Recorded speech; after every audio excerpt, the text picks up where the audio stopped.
Hello, and welcome to this live stream to go over a Protospiel tested game, which is Quarrel by Shanti.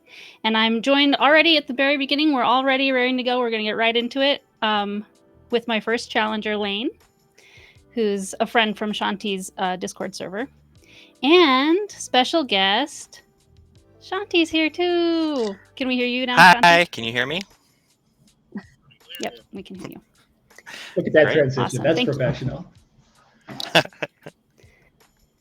All right, so I'm getting it so I can see chat. In case anybody says hello, I'll bring you up, and I think we'll get right into it. So Lane and I did tournament yesterday, and that was in the Witch's Quarrel server. Just anybody who showed up could challenge anybody who was there, and then Shanti made a bracket based on who won the most games. So I streamed all of my games, but I didn't get to play Lane yesterday. So also, Lane, why don't you tell us? I mean, I have actually never played a game of this with you or really been on a call with you before, but I've seen you talking in Shanti's server a lot. So you could kind of introduce yourself, who you are, and how you relate to this project. Yeah. So Shanti and I are from the thriving, industrious, illustrious Minneapolis board game making community.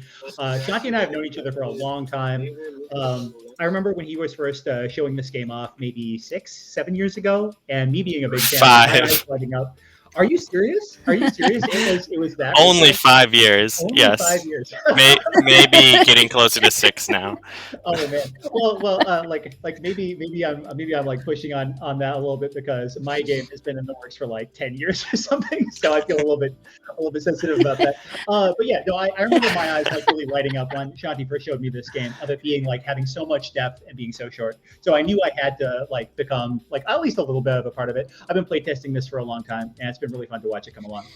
And yeah, we both did pretty good day one, Heather. So looking forward to playing with you. Mm-hmm. Yes.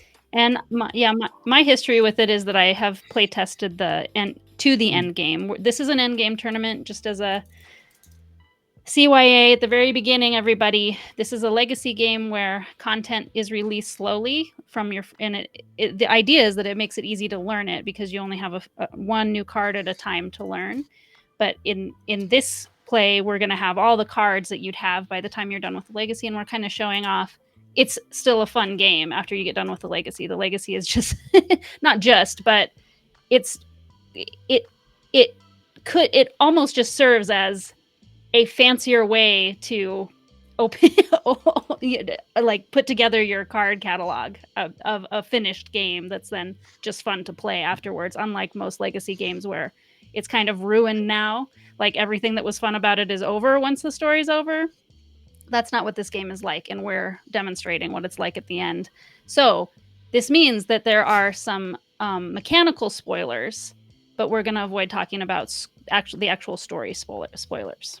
Yeah. But what were you going to say, Shanti? Let me see. That's right. I'm thrilled to have this chance to show off the kind of mechanical design that's gone into Witch's Quarrel, because most of the marketing for it has been about the story and the excitement of opening new envelopes and everything.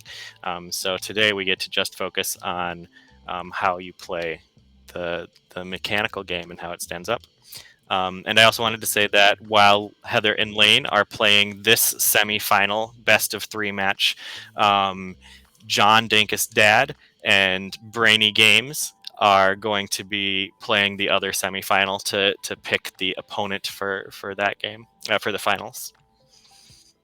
Okay, so I mean, I have said that I'll stream my play, so I guess we'll see who wins, and maybe we'll decide whether or not there's a way to show what is happening after I'm done. Oh yeah, too. So if you want to see the finals, root for Heather here.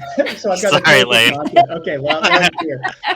So just to make this fair, Heather, if by some happenstance, if I were to win this game, would you stream the finals?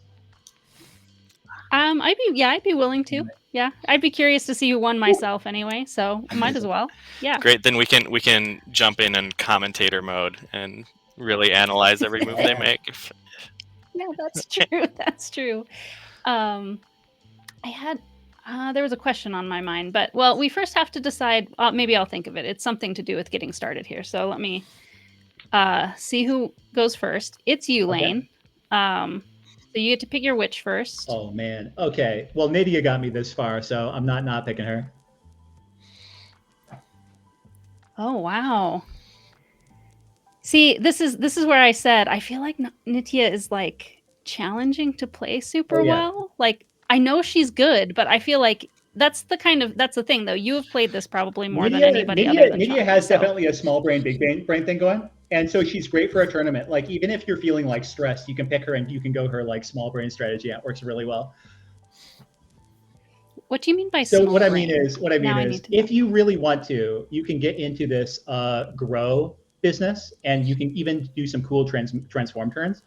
I would say I probably play tested the Endgame more than just about anybody other than Shanti.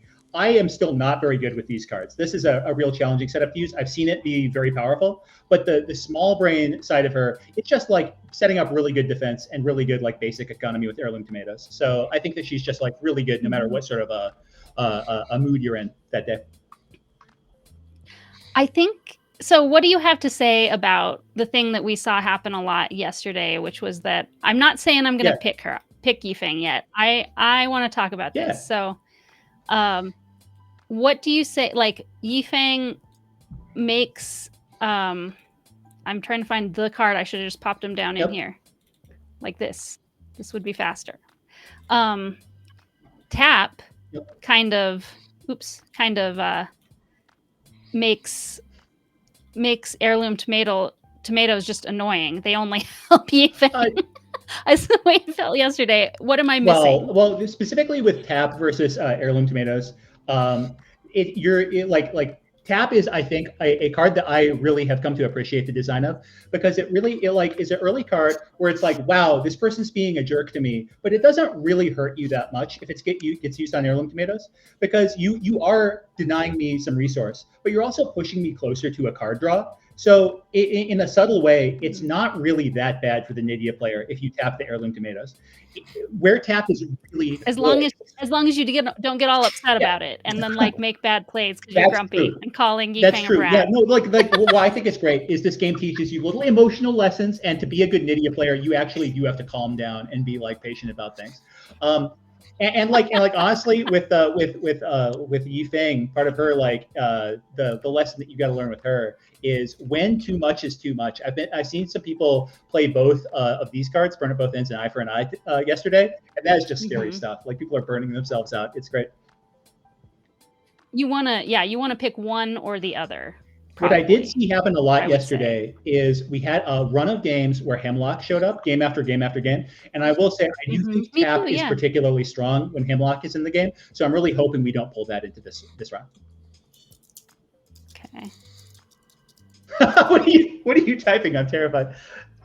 Gotta get. Oh no, I'm sorry. I'm trying to type to the other semifinal match while I'm chatting with you. Okay. I thought Shanti was like using his like Lambda function to like rig like Hemlock to show up in this game. No, I'm reminding the other side, as I should you, that this will be a best of 3. Yeah. Cool. That was my question. I'm remembering now. So we're going to play at least 2. We can swap characters and such between games, right? You can swap witches. But for the second game, the winner will get the gloat card. Oh, yeah. Okay, so we'll see that happen. Okay, then that wasn't in yesterday. From the very beginning, Shanti, the choice is tough. I have not played a game that is I get to be Yifeng against Nitya. I think I played Yifeng against Ursula yesterday, if I'm not mistaken. So I'll do it. Okay. I'm nervous, though, if Lane is good at playing Nitya, but we'll see what happens. Okay, so that's chosen, and now we do the right. Up here, we're up here on ward, so we do Arcanum first. Great, so we'll flip over that. We know that before we choose. I didn't shuffle this. My bad. Okay, cool. Cool, so we got Twist Time, Renewal, Golem, and Yearn, and it's Nettle. Oh man, very different game from what we saw yesterday. Ooh, yeah. I'm excited. Okay. We like Twist Time was being discussed, but yesterday a lot, but it didn't get in the game very much. It was like something that could be unlocked in the middle. Some of these cards are more common than others. You can see the cards that are on these multi-randomizers. These some cards are more represented in the Arcana randomizers than others. So I think that that's probably still a balancing point for Shanti at this point, which is maybe making some cards more common, some cards less common. For example, I think Golem is not very well represented compared to like some other cards. Well, and I mean, this is one way to do the Arcanum too, by the way. Like, I think, actually, maybe part of the reason that I've been drawn to this game and play tested it more than I do the average game is that it does remind me of Dominion, but it's like an evolution of Dominion, more interesting than it. It takes the Dominion concept and kind of adds more funner stuff, right? And kind of a more captivating narrative, and it's more evocative, and like what you were saying about emotional learning and stuff, like that's way next level from Dominion. Like Dominion's not playing in that area, right? So it's like kind of a Dominion thing, but with a more heart and kind of more artistry, sort of in the storytelling. And having different character matchups makes this a really different feel as well. Like a Ything versus Nydia feels so much different from like a Nydia versus Lucretia game. Right, yes. But with Dominion, that was one of my first forays into being a hobby board game player. And one of the things that was captivating about it to me it's like it got me into being interested in making stuff because it called me to be creative. Like, oh, you could pick, like they had a few in the back of the book, like the such and such, like I don't remember what they were all called, but like the Village Square or whatever it was called. And it was like this, and this card. And then I wanted to make my own. So I also, nothing. I don't know if the rules technically say you can, but certainly nothing will stop you from just like flipping through this deck. Like, I think the way you can do. I mean, if I remember, I think Shanti like told me at one point, sitting here and doing this, and being like, I want this one. I want this one. Yeah. Now, Shanti told me at one point he loved how the Dominion rulebook was explicitly very open to players, saying like, you choose how the thing sets up. Here's a couple of options that we suggest, including using the randomizers in the back of the book options. But yeah, I did specifically look at the wording in the Dominion rulebook and followed that pretty closely, although I shrunk it down to fit in smaller. So it's just you can choose by consensus or by using the randomizer cards. Yeah, randomizer is really nice for tournament, though. I think that you've actually said we do it that way for tournament, so that's what we've been doing. I know that when Kirsten and I played, we would discuss like, what kind of game would you like to have today? And it was like a friend moment, you know what I mean, of listening to each other. Right, and when you're playing through the legacy story, there's like some active encouragement because you're like, what spells will let us complete this ritual to open the next envelope? Right, yeah. So there's what I'm in the mood for emotionally today, and also like what I'm compelled by, which goal I want to pursue in the legacy part of it. And like I need a veto card too, because grief is the worst. Although it was the worst. I noticed though, what has been fun for me today too is like I don't remember exactly, Shanti, maybe you have like the logs. I wanted to ask you if like Kirsten was not able to participate in the tournament, but I think she probably would have like beat me because she beat me. I feel like she beat me a lot when we played. I do think that she felt the same way. that you beat her a lot. It's hilarious. Do you know? Did you keep track? I can't remember, but I'm not sure whether I have those records. You cannot learn spells. Each time you gain power, gain an extra, and you may pay 2 power to put this under your deck. This sounds pretty familiar to what it was when we played through, but I've noticed some things are like, oh, this isn't, I hated this card and it's not like that anymore. Like there's some things that are different that maybe like our playthrough. I definitely learned from your playtest, especially, and from hundreds of others. Yeah. And well, Shanti, you sat with us while we playtested too. I don't know if you did that with other people who went to the end of the legacy. I did with a couple other groups, but there's no one else who sucks everyone into meta analysis like you and Kirsten also. Thank you. Anyway, all right. So, okay, we know what we have. We've got, and I'll look at these carefully and think about them before I look at the rights. Okay. Just simply deal a damage and then mess with their hand. Take their hand away, put it under their deck. Or your own. Renewal. I want to call out also that Twist Time is the Oh. first spell illustrated by Lauren Addy, who's sometimes a Dungeons and Dragons artist, and we'll be doing at least one more card in this set. The rest are almost all done by Lizzie Simmers, who is wonderful. Yeah, has probably been working with you for quite some time because... Oh, yes. And this is like the cover image has been what you've been showing since you've been playtesting this, as far as I remember, right? And this is one of the early... This art has been here for a long time. Draw 2 spells, forget a spell from your hand. Okay. So be able to build exactly the deck you want. Choose. Nettle is another one of those where you can kind of...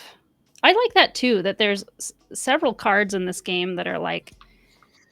You can have this card and shift your strategy, maybe depending on the situation right now. And it gives you options, even with one card.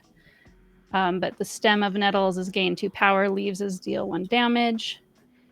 Golem is kind of like a weak, kind of, I don't know about weaker, but it's like Hemlock, but it only does 1 damage, right? Do you think of it that way? Is there something else to Hemlock? You're spot on. Yeah, it is definitely a weaker Hemlock, but the fact that you can't, there's no backdoor to Golem, you can't make it go away is... Yeah, and it's a little more expensive. I think Hemlock is 3 and Golem is 4. Yeah. Hemlock is kind of it's got a funky feel to it. Like, it looks like Golem, but really, in a way, Hemlock is a big push towards having a big economy so that you have enough power to get rid of it. Golem has a very different impact on the game, in my opinion. Okay. And then Urine we saw a couple times, and it's one of my favorite cards because I love paying attention to the type of card I'm playing and thinking about that, the puzzly nature of that, I find interesting. Okay, so that's what we've got, and the rights that we'll have to pick from, you'll pick 1 first, then I'll pick 2. Let me make sure I shuffle them. I was getting grumpy with the rights yesterday because I kept like getting the same ones. I'm like, no, I want new options. I'm just gonna veto these. But let's see. I think there's a couple new ones. Easier access. Okay.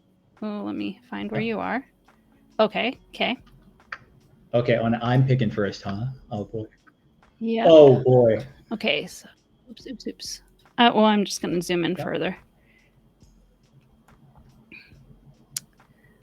Okay.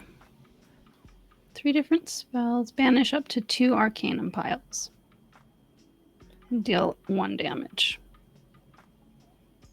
How much are they? I wasn't noting the cost. There's a 4, 2, 3. There's no 1s, but there's several 2s, and Urine can be earned without spending power.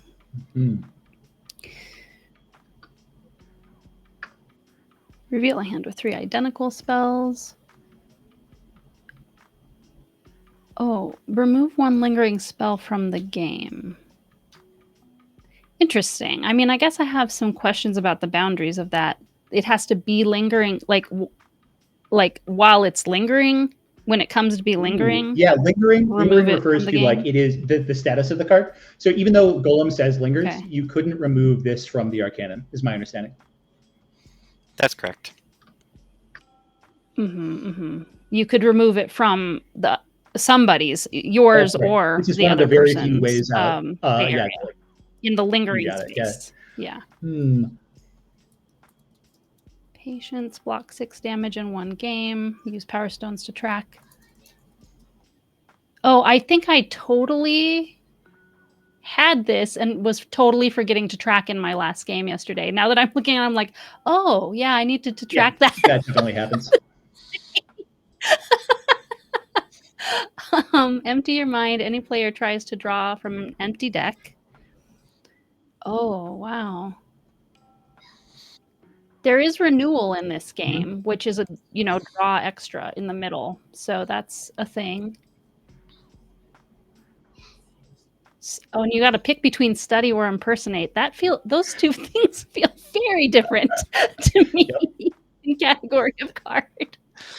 Repetition, have 6 or more power on your turn, lose 3 power and take another turn after this one. And Vengeful Plan is the one where if you've beaten me up or vice versa, whoever has gets to put in, well, Golem's already in the game, but we can have Mortify or I guess something we'll put in the FAQ is if Golem is already in the game, could she like complete Vengeful Plan and say, no, Golem can only be purchased by me? Could you modify the existing pile with Vengeful Plan? Oh, yeah. Oh, that's a great question. No. Okay. Sounds good. Sounds good. Okay, I'm gonna try emptying my mind this game. So I'll take that. Your pick. Okay. Okay, so then you would gain power. I like being able to take 2 turns. That's pretty nice.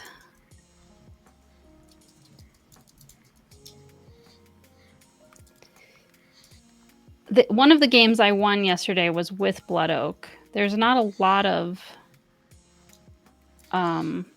green cards for Blood Oak to fire really well. Right. There is just our base card that we have, our brace card. There's at least one, but oh yeah, this keeps happening that I keep grabbing it when I'm trying to scan around. I'll take Vengeful Plan. Oh my goodness. What is coming into this game? Is it going to be Mortify? Lightning? I think... Oh boy. Man, these are so spicy. I played some yesterday where like there were like 5 of the rights were like real hard to do. This one is juicy. I'm going to take Patience, I think. Yeah. Okay. Remember to track it. Some real media action here. Ooh, yeah, that's a good point. All right. So rights... and now deck building.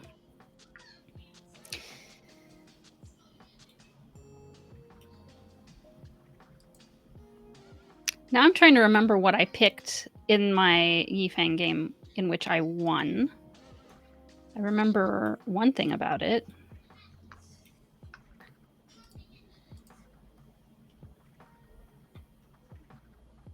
Yeah, that's cool with me.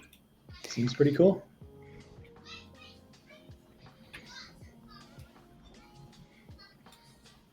All right, shuffle. This is also the first time yesterday that I played with my deck face up. Yeah. Yes. I don't know if I have before either. I like it. Generally, I like it, except it also puts a lot of pressure on me when putting things back that I can't just go, I don't even remember anymore. I'll just put it here. Speaking of putting pressure on you, there's a damage for you. And I'm gonna do some tomato action, and then let's see. No, that's it for me. Your turn. Okay. Tap. Oh. This is mine now. Happy for you. Let me zoom out a little bit. I don't need to be quite that close anymore. Okay. Focus. Brace. And now I have 2. And I really like Nettle. So I will buy that now.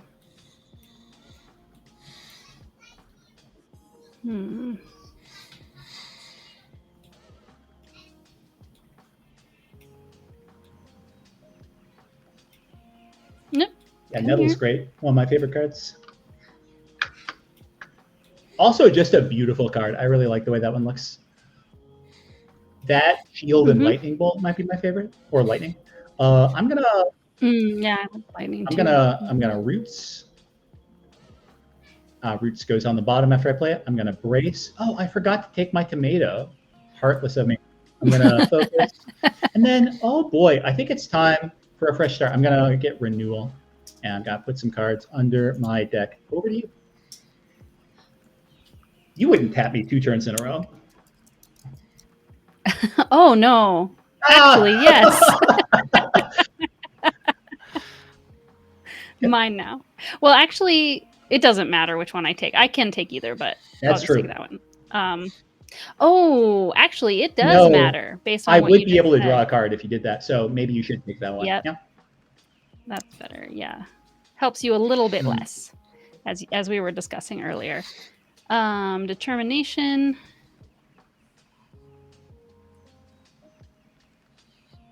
Okay, first time I lose resolve each turn. Oh, I won't lose. Oh, cool. Yeah, okay, it still lingers. That's good. I am gonna do eye for eye. That allows me to get Brace knocked So out, and you gotta slow your roll your there Brace. because I think that says if it's not blocked, you take it down. If it's not Yeah, blocked, so I'm I pretty take a sure damage. I Alright. simply knock my Brace down, and I think that you. Oh, Okay. thank you for the patience point, but yeah, I think that your Brace is up. Okay, that makes sense. My Brace survives, and this doesn't happen either, but I get these 2 cards back. I have 1, which is not enough. And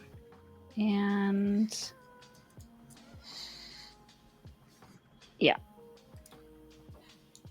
It doesn't matter. Yeah, it does matter. I'm doing this way. You're not supposed to see what I'm doing, but it's just too hard to make. It's too time consuming to make You know it what? totally see. If you're down for it, I'm down for it. I will also put cards in my bottom of my deck in a legible way.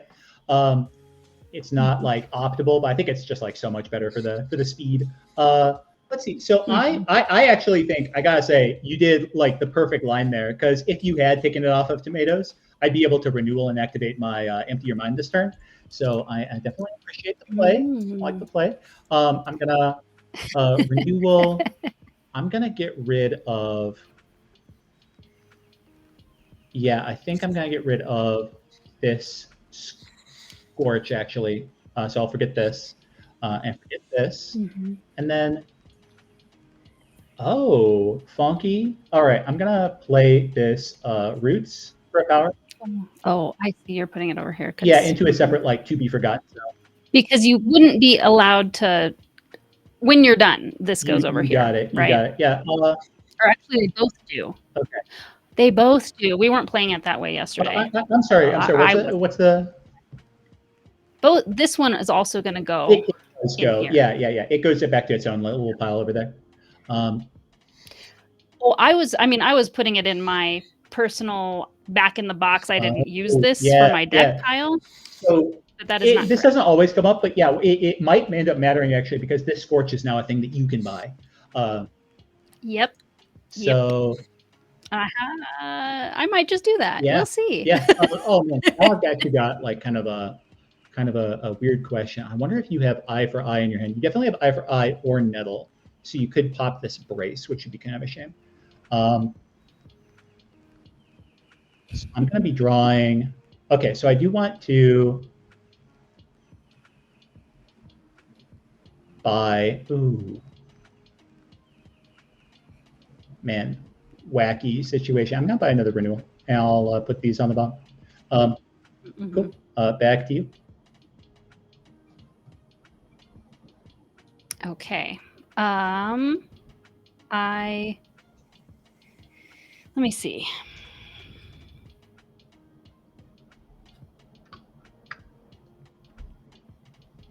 Do have Eye for Eye. Okay, so this Brace goes down. Oh, did I? No, you did this to me. I didn't turn it down when I was like. That's all my fault. Yeah. Yep. Totally. That was your very first thing you did. You started it, just so That's you know. That's true. Maybe it's a troublemaker. People blame Ethan for this, but there's very aggressive plants she's growing. Okay, I'm remembering it, and I could. Oh, I forgot to clean these up. Renewal and Scorch urn piles. Right. Yes, that's important to keep in mind. And I'll play this because, like, I'm gonna get that, of course, and then let me think about what I would want to buy if I did something a certain way. I totally played this wrong. I played this super wrong. Unless I'm gonna go the other way. You like really want to take damage from your own eye for eye, don't you? Yeah. Will you let me say that this is how I damaged you, You bet. instead? You bet. So you nettled. Oof! Ow! My brace. Okay, now you. And then There we I go. eye for eye, Down. and then this went Yes. away. And I didn't take damage, so this doesn't fire, Yep. but this did go away. And I blocked, so now I have a patience point. Will I take that scorch with my 1? What I'm definitely going to do is that. And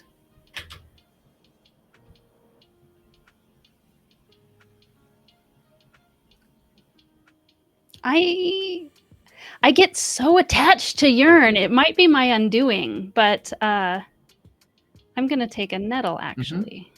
Oh, now I see why you want the brace in your deck. Oh, yeah. Yes. You know, it like Yearn is such a funny name. Like I wasn't sure why it was called Yearn so much, but now I've seen like a million players like go way out of their way for it. Right. Yeah, that does make sense. I mean, it's probably called that because you're yearning for what you don't have with the ability. But okay, so Heirloom Tomatoes is gonna tuck itself into my deck. Actually, I will draw first, and then it'll tuck itself. There we go. And then I'm going to Renewal, draw, and then I'm drawing from an empty deck, so I gain 4 power. 1, 2, Yeah, 2. 4. Yeah, because you needed to draw That's 2. it. Yep. And then Empty Mind is going to add a study to the game. Actually, I should refresh my memory. It is number 6. So there we go. We have study in the game, and then, oh man. Okay, so you're going to be forgotten. Oh, I need to forget another card. It's going to be a focus. I'm going to play Heirloom Tomato. Oh, wait, I don't want to do it like that. There we go. 1, 3. That would be a real silly move. I'm gonna play a brace. That would be silly. Stop being silly. Okay. I'm gonna play this Roots. It's gonna go there, and then I'm gonna. Gosh, look at all 1, that. 2, 3, 4. Oh And no! I'm gonna buy a gold, and I'm gonna pay. Okay. Oh, you could tap me, but do I? How much do I care about that? I'm gonna buy a study. I think that's the pro move in this situation, and then I'm gonna put these on the bottom, and these guys will go away, and then we're back to you.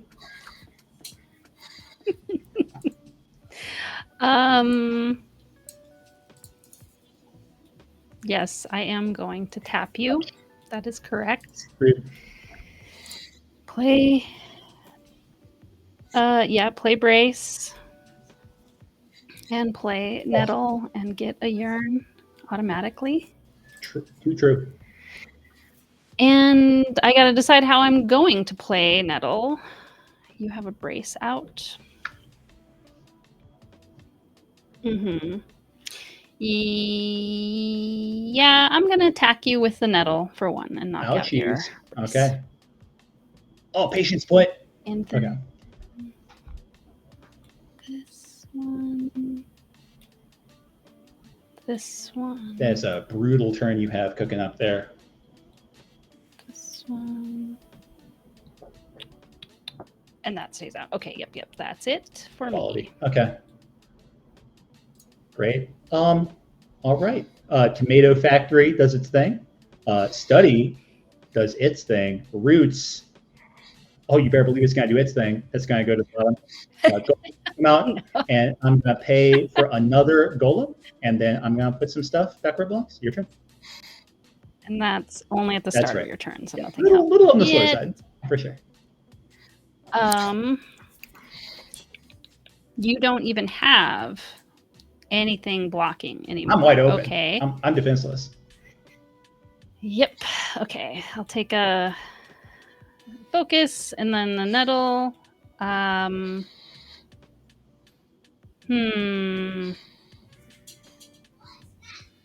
I could also have a golem, just like you. Not a bad place to be. think I'm going to use it to get 2 of these. And then play eye for eye, in which it damages you. Yep. Sure will. And then it damages... No, it doesn't damage me. We're just going to break that brace. Yep. Knocks on my brace. And then I have 4 to buy the golem. Mm-hmm. And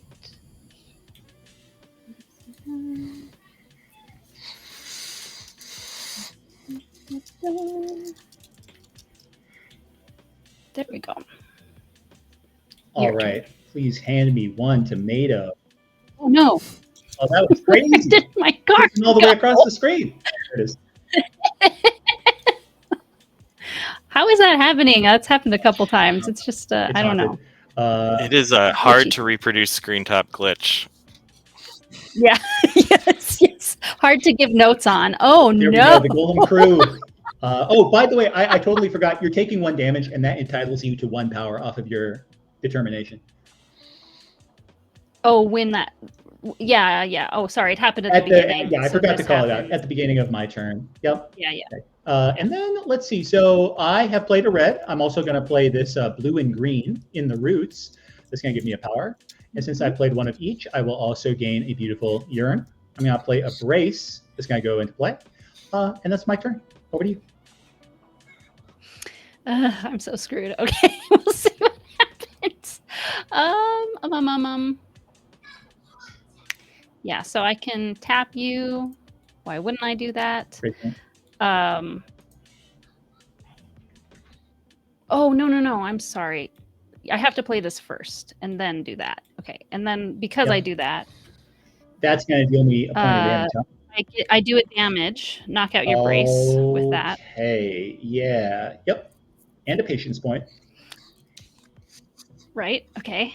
And then logging, tracking. And then I believe no matter what I choose, I get the red and the green bonus of this. So because I'm from urine. So I get True. You're definitely dealing me at least 1 damage here. Damage and a power. That's just happening because of this being on this card. And then I have to make the choice. Bingo. Yep. Of whether I want to attack you or gain 2 power. I think that I want to attack you. Solid. Okay, I'll go down to 6. And then I forget urine. Oh, no more golems. Okay, yeah, there's 3, and you have 2 of them. I have 1 of them. At least I kept you from getting all 3. Oh, good God. What do I even do about this situation? This isn't good for me. I could buy a urn without earning it. Without earning it passively. Yeah, you could. And it is kind of it's a way to do... I just did a lot of damage at once to you, right? And it might be really my only way to do that.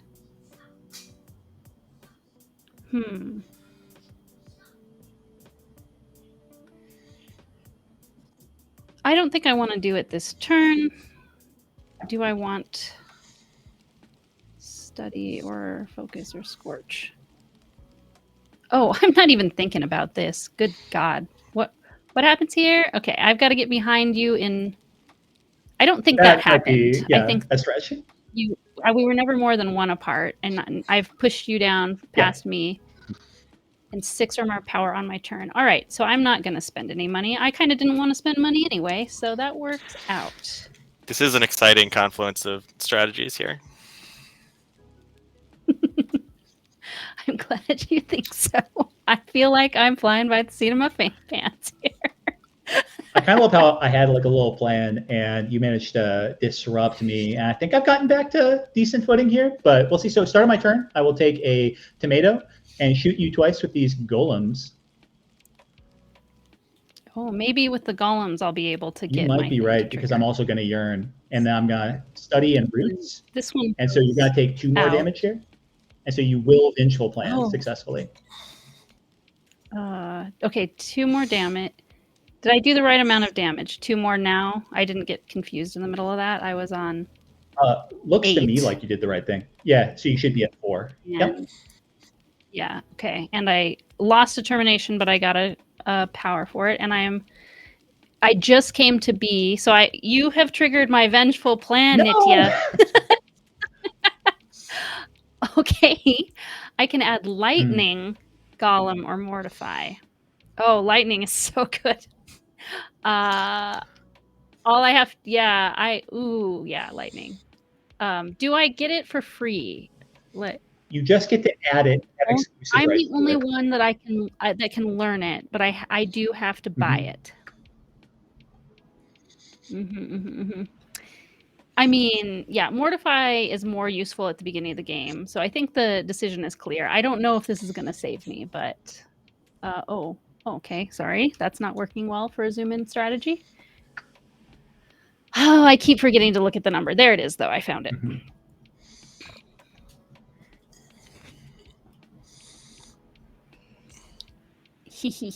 Okay. You can't so have. sinister sounding. Okay. I think that the truth for me is that I'm all about yearning and nettling. Oh, and I forgot to put this roots on the bottom, so I'm going to do that. Okay, and now I got to put some stuff back. So this goes here. And then these bad boys go here and here and here. Okay. And then I draw some cards. Okay. Over to you. Brace. Golem. Ooh. Brace, Golem, Nettle. I get another yarn. Hooray. Wow. Must be nice. It sits here and I can do what I want with it. Okay. I forgot that was even going to happen. Okay, I'm happy about that. And with the Nettle, oh yeah, you don't have your brace out. Oh, no, but if I get 2, I want to get 2. Uh-huh. Oh, I love it. Okay, so I know I'm not going to attack you. Yep. I want a double turn. Okay. Take 2. I come to have 6. And so then I have to pay. Immediately I must lose 3 power. And I get another turn after this one. I could spend these 3 for my buddy Lightning right now. Oh boy. This is very necessary. Okay. In this situation. And I've got a lot of cards in the way.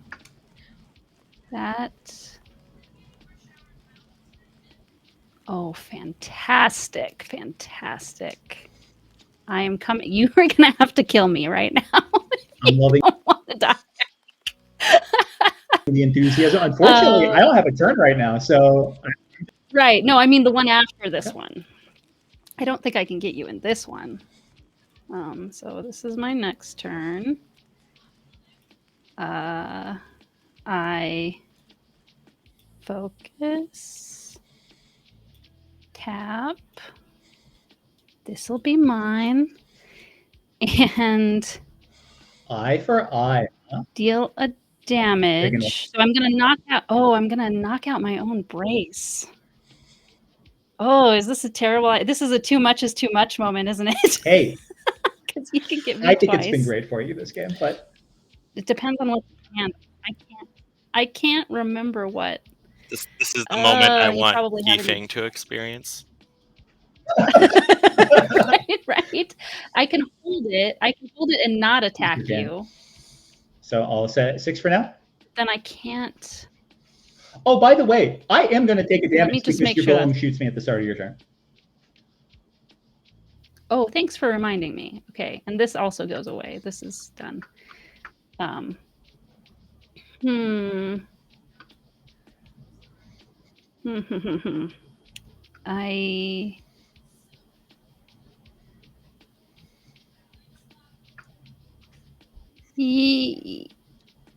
Yeah. 2. Okay, can I handle that 2? It just really depends on what's in your hand. I'm not going to do it. So yeah, I'm not going to attack you this time. Okay. Not right now. Well, you know the first thing that's happening. 2 golems are gonna get you. So 2 damage coming your way. Yes. And then Just 1 damage. I had my brace out. and then there's no tokens on my tomatoes, so I draw a spell. Or actually, I draw a spell and I put tomatoes on the bottom. Then what's going to happen is I'm going to yearn, and then I'm going to nettle, and that's going to deal 1 damage plus another because it's a blue spell. Oh no! Then I'm going to roots, and that's going to do 1 damage because it's a blue spell. Oh gosh, I'm gonna die. Nothing I can do about it, I think. Think so. Yeah. Well, either way, but see, if I had done this, I would have died this turn. Yeah. And it's because I didn't play this that I can't have my other card. And there's nothing I can do about it. Yep. Certified Yeething. Well, okay, so you've proven this is how Nitya beats Yeething. This is what it looks like. This is one scenario. What's interesting too is like, what if we played a rematch with this exact same Arcanum? Oh, yeah. What would happen? Yeah, what would we do differently? Absolutely. Yeah. Yeah, I forgot to. You said Shanti. The other game just transmuted 4 inner flames for 4/8 damage. There was just a jaw-dropping moment over there. I haven't seen that. Did quite Brainy before. do that? Because Brainy, Oh, Dagus Dad got Brainy's the terrifying. quadruple transmute, but Brainy had 1 resolve left and still pulled through the game. Was this a fruition turn? I think it was a haste. A haste turn, cool. Yeah. Okay. All right. Well, let's watch me actually lose. So my hypothesis is that you actually are dead right now, because I think that you were at 4 with a brace at the start of the game, at the start of the turn, and then I dealt you 1 damage from Golem, 2 damage from Golem, 3 damage from the Yearn Roots, and then 4 or 5 from Yearn plus Nettle. Okay, and I was at 4. You were at 4 with the brace. So you think I already died? I think you are. Okay. Yes. 2 from the Nettle with the Yearn. Okay. Yeah. Yep. Yeah. Well, good game. You will have to take gloat. Yes. And what do you think of what we just said about the same? I think that you should play with a randomized new Arcanum, and that I would love it if you could also get a screenshot of your end game state stuff. Yeah. Oh yeah. Yeah. Is it you weren't do you want them laid out like this, or can you see them well enough the way they are? Anything where I can see all of the spells in your deck. So probably Lane will have to lay them out. Yeah. Okay. Yep. Do you feel like you can see all mine the way this is? Yes. Oh, they need to be at least out. No, it's fine, because if you take the screenshot. Right. Oh, yeah. Okay. Yeah, like you can see the names of you can't see all the pretty art, but you can see the names of them if they're just sitting in the deck. Right, but if it's easier to see this if it's over here. Oh, sure. We also want to get the rights in here. Oh, I haven't been super doing that. Do you want that? It's nice if I can see the rights. It's okay if you haven't done it. I can do it this time, though. Yeah, and your patience didn't even have to trigger for you to win. Uh-oh.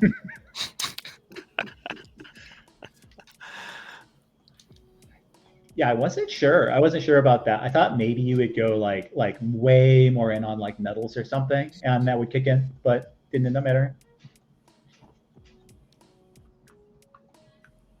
I don't know. Okay, let me put where it goes in the server, and then we Quarrel server, so it doesn't get left in the record wins here. So usually the winner has been posting, but I'll post your name. Lane wins against Heather. Great, thank you.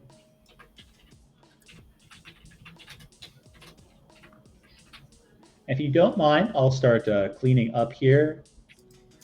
Getting ready for the next round. Oh, you want to use the same table or make a fresh one so we don't have to clean up? Up to you. Actually, that's a great call. Yeah, we can do that. Who's making the table? I can go ahead and do that. Okay, I'll watch for you.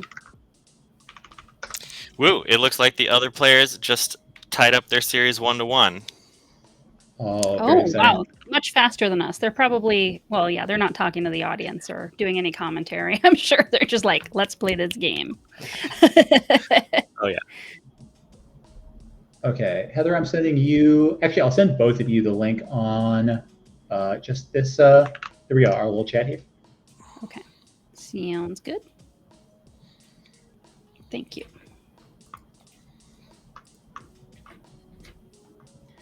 And does the first player simply switch over to the other person at this point? Yes. Okay. Okay, so that means I pick my witch first. Mm-hmm.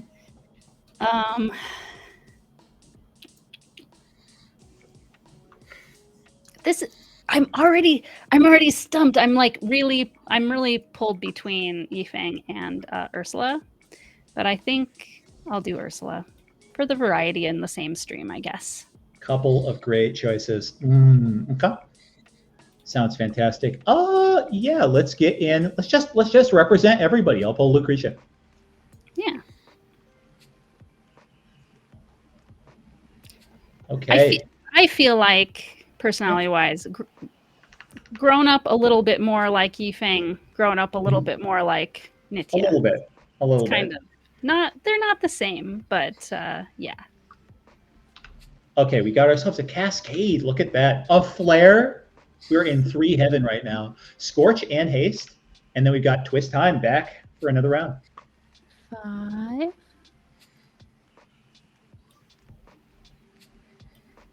One. Oops.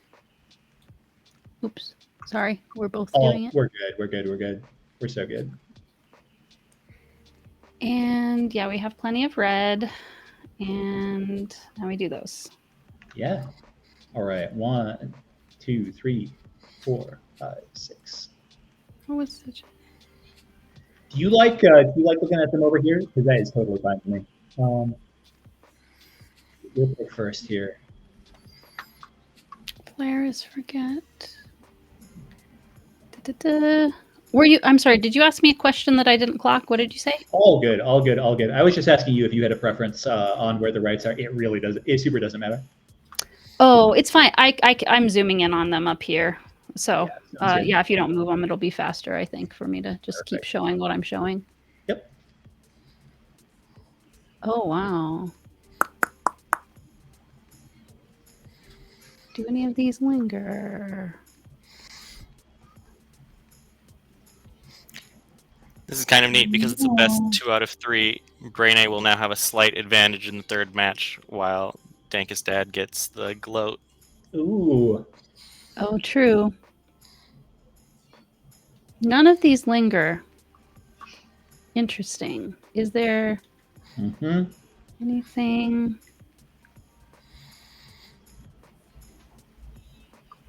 Yeah, actually, this is so different from the last match. This is all action.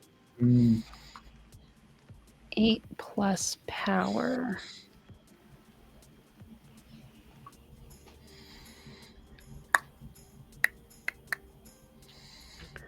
I'm gonna take... Oh, this is interesting. I'm really surprised that this one is green. It sounds like a blue. But maybe I'm wrong about you doing that with the colors. The requirement is super blue, but the reward is super green. Yeah. Oh, each player heals. I keep forgetting to... Yeah, okay. Both of us get better. What? If you want to take that back, feel free.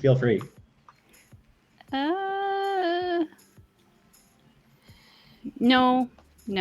I'm the one who's going to be better able to do it anyways. It probably wouldn't come out. I guess I could... Well, okay, I could take it... If you don't take it, I could take it second instead of first. Maybe I'll do that. And if you take it, it helps me too. So, yeah. 3 identical spells again. Vengeful Plan again. Get rid of these folks. There's a couple that are on the cheap side, but there's a ton of them. Nothing is really like popping out at me. I don't think it would be very possible to have 3 lingering spells.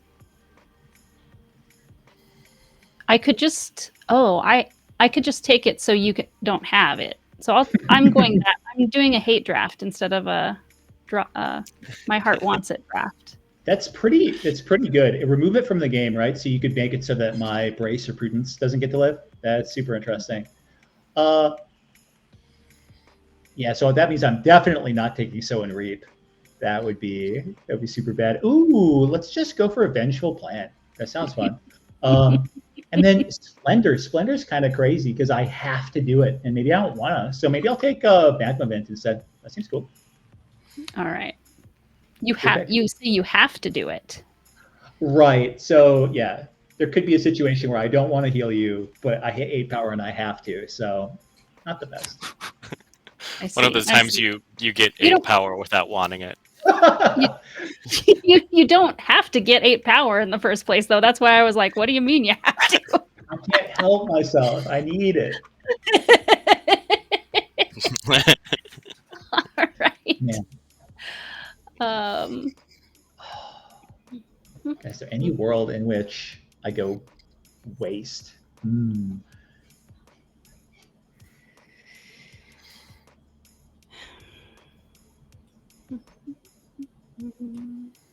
Well, I gotta take Glow. Oh yeah, waste it. You have an easier time making magma vent happen if you're doing waste. I think when the last time I played the match yesterday, I was Lucretia and they were Ursula. So we'll see. This is a swap of what Zach and I did yesterday.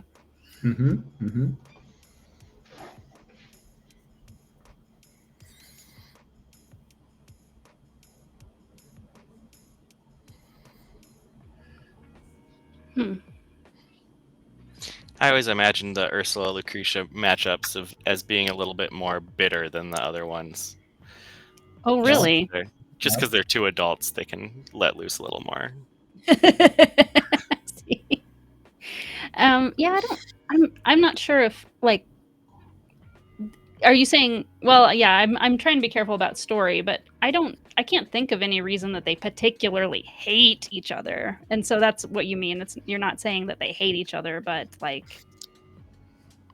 yeah, they're like, yeah, you're an adult, so I don't have to draw my hand back, or like, I don't have to stay in my hand with you, sort of thing. I'd say they're the least friendly of the characters. Yeah.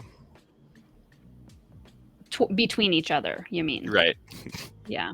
Like, both of them like both of the kids more than they like each other. Yeah. Oh, yeah.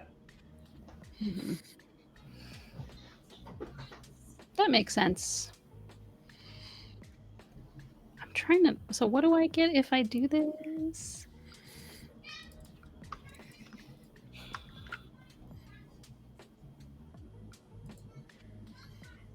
I don't have a way...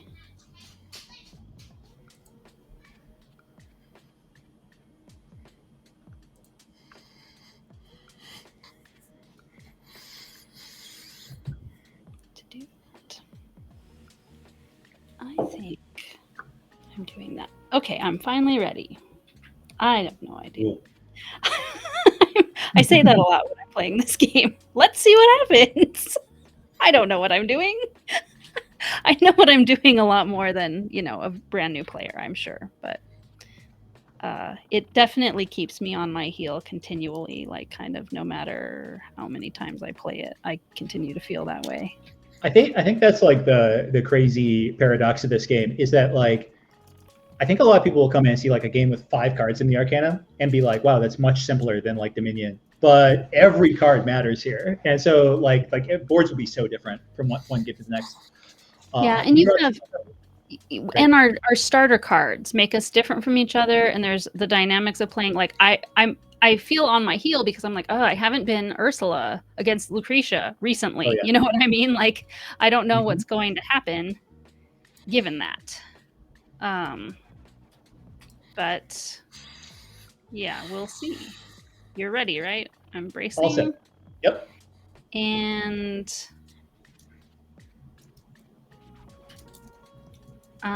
playing Prophesy to get 1 power, and it's going under my deck. And that is all. Awesome. Okay. I am gloating. That's going to go on the bottom of my deck. I will focus. I will buy a Cascade. And it is your turn.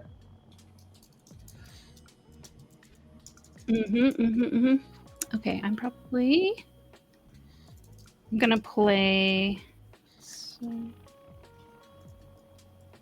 Gonna get Anticipate out. That's kind of either way, it doesn't matter. Love it. Then I'll play the Surge, such that I just draw 1. And then I will play the Hyper Focus. Oh. 2. Yes, Ursula has Hyper Focus. One of the reasons I like her the most. That I lean towards thinking of her as my favorite anyway. That card, I like it. Yay. I like the art. I like the way it is the focus. It definitely evokes the focus, but it's like hyper. Yeah. It's extra. No better way to say it. Yep. Uh-huh.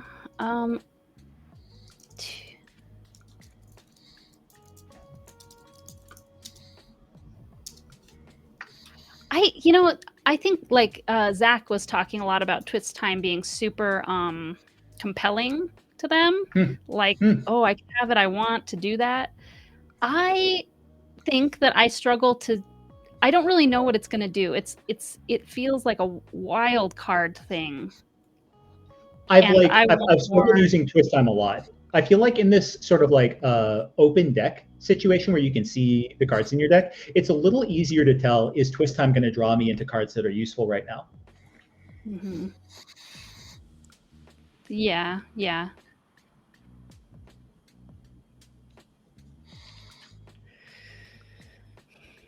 I kind of like it on this board because I'm feeling like I might want to buy a Flare later, and the Twist Time might be able to pull me into the Flare a turn earlier. I think Twist Time is one of the highest skill cards in the game. Okay, meaning like when you're good at the game, you can make the best use of it, using it the right way at the right time and stuff, buying it at the right time.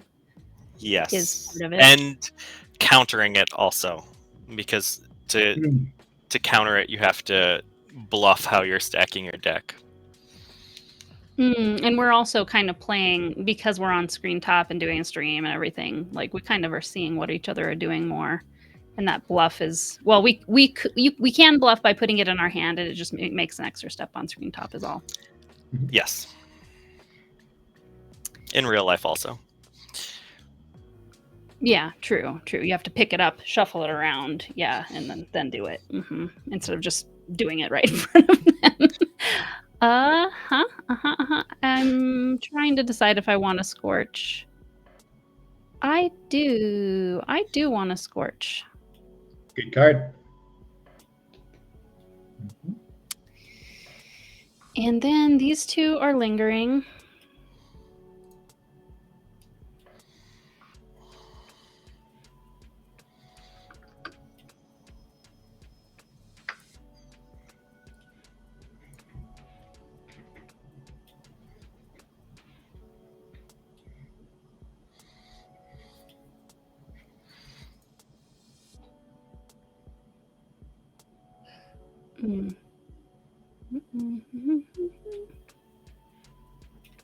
Can I do this? Hold on.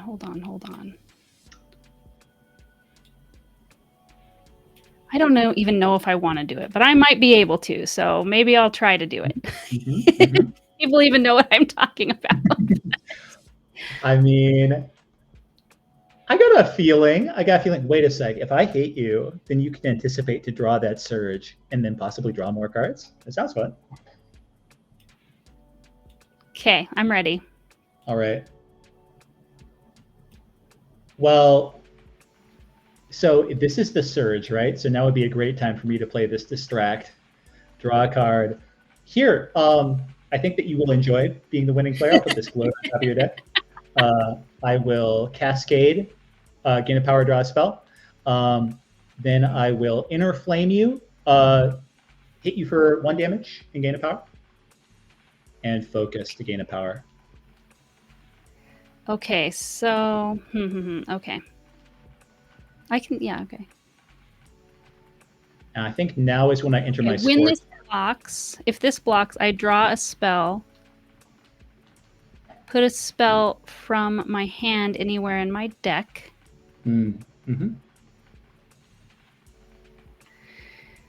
This is thinking moment too.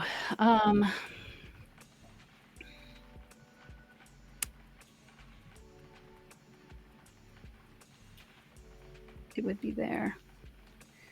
Puzzly. Okay. I can. Oh, yeah. It doesn't really matter. I can do that unless.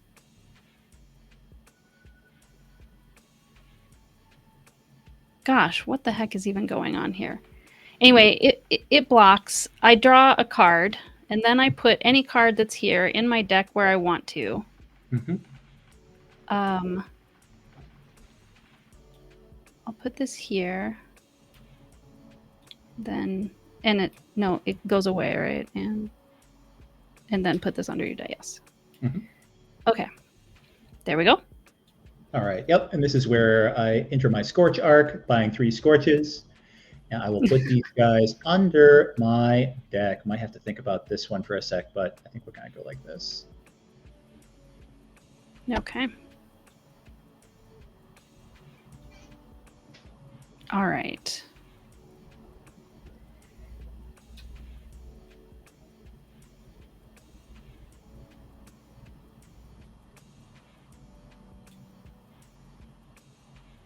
Okay, well, gain a power, draw a spell. Ooh, yep.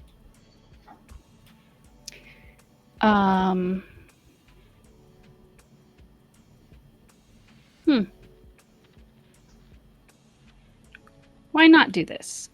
Well, yeah, okay. Or I could make it so. I don't know. I can't see the steps all the way forward, but I think I'll just take 1 with this. Mm-hmm. Then I'll take 2 with this. And then I'll take 1 with this. Ooh, okay. And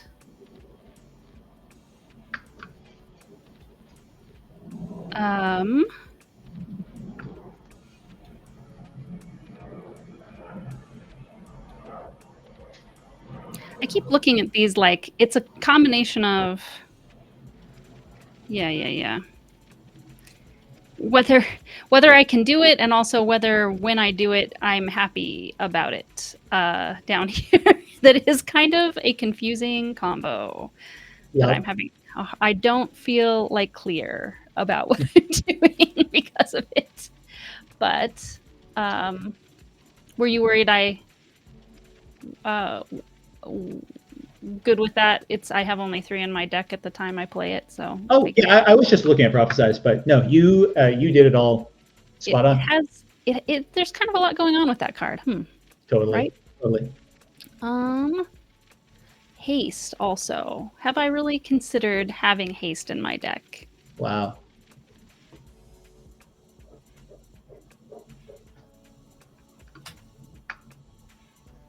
Can sure get a lot done with that card. Yeah. And 2 Scorches. Oh boy.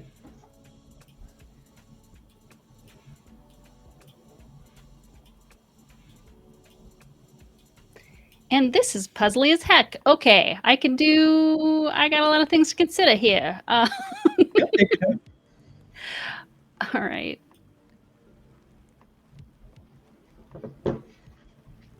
These things.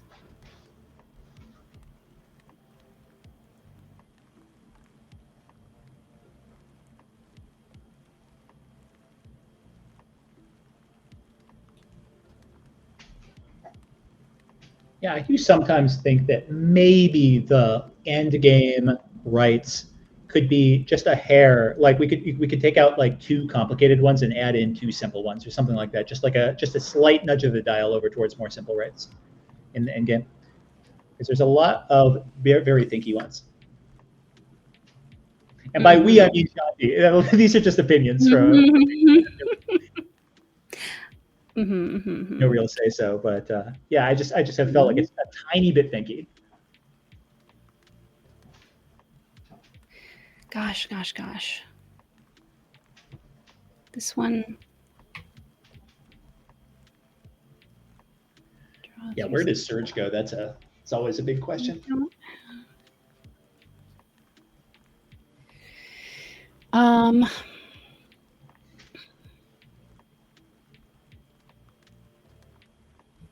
Surge is such a cool card. It's got to be one of my favorites. Easily one of my favorite starter cards. Okay, yeah, I think this is what I'm doing, question mark. I don't know. We'll see what happens. All right. Yep. Cool. All right, well, I'm going to Cascade, gain a power, draw a spell. I'm going to play Distract, draw a spell, put a card from my hand on top of a rival's deck. Hope you enjoy some extra focus. Okay. Then I'm going to Inner Flamia for 1 and gain a power. And then I'm going to focus and gain a power. And then I'm feeling like it's time to start buying flares. All right, let's All right. stack the deck and back over to you. All right. No blockers for you, so I'm scorching you. Correct. First blood. After all that, first blood. Okay, anticipate first actual blood anyway. And, 1 with gloat. This and I gotta bully you for a sec. This gloat, we gotta remember, it goes directly to the bottom of the deck. Oh, right when it happens. Easiest thing in the world to miss. So yeah, I'm relying on it. I need that. Kind of the point of it, right? Yeah. Yep.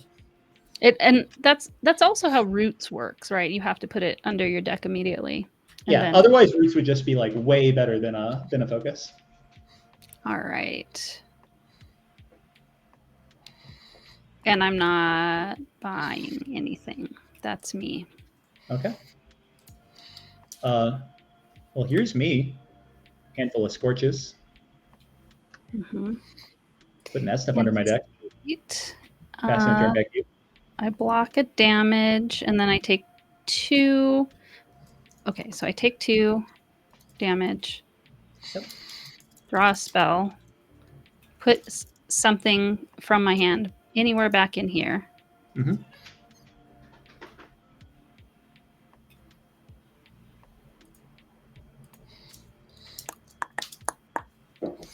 What does this feels do? very true to the Lucretia Ursula relationship to me. Like you're thinking way more than I am in this game. It feels great. I'm doing what? You need to think way more than I do this game. It feels great. Oh, I see. Like I need to plan, you puzzle plan out and connive and puzzle out. Yeah, and I'm just doing my thing. Okay. You're like, I have a plan, and it's gonna work out. Probably. Okay. We'll see. Lucretia did a lot of thinking a long time ago. Is my fan theory. Like she's had these plans in place for a long time. Yes. I have a little sudden news. The Brain 8 beat out Dinkus Dad for the finals spot in a tight game 3 there.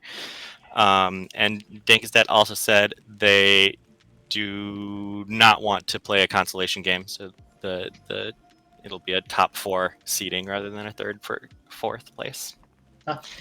Okay. Great. What can you explain that just a little bit more? For some reason, I don't know. I don't think about brackets very much, and a lot of the terms and brackets. Yes, so the 2 winners will advance to the finals game. Optionally, we could have had a second game to determine who was 3rd place and who was 4th place. Okay. We won't do that. So instead, they'll both just be the top 4 ranking. Okay. enter their Oh, so they're denying somebody their third. I feel like they seeded. You know what I mean? They're saying, I'm fine being fourth, is what they're saying. Too funny. All right. I can rearrange my deck with this. Mhm.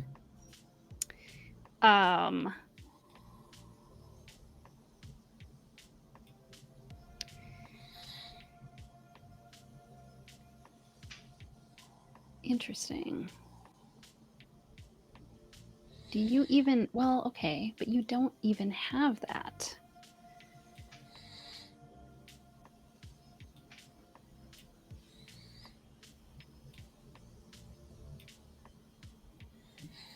And haste is pay a power, take a damage, draw 3 spells, and forget. Mm-hmm.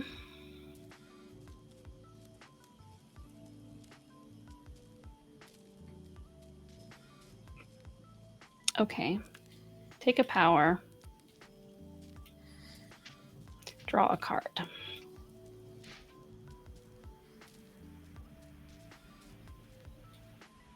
I don't even know what I'm doing over here. Oh my gosh. Let's see. Well, in this one here, I get to choose. It doesn't just happen. I have to reveal it, right? Reveal a hand with 3 of the same cards. You're allowed to do that anytime that you have 3 identical spell stuff. Where? Yeah.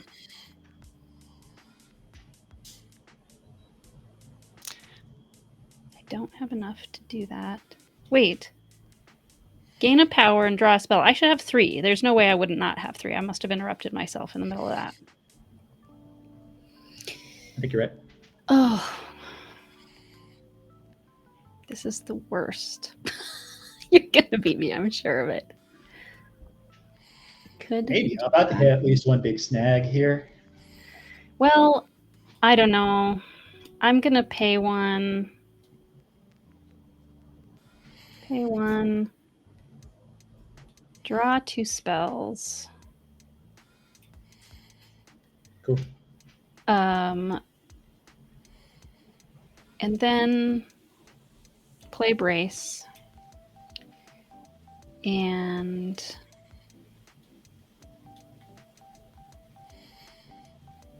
can't afford that. Nothing's up here. And I'll take a twist time. Ooh, what a great card.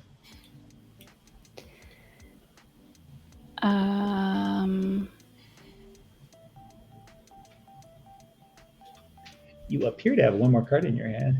I know. I don't know if I want to play it or not. Well, I should play it before before I do that. If you want vote more, I can take it. If I want to what? Oh, if you want to surge more, I can totally take that too. Yeah.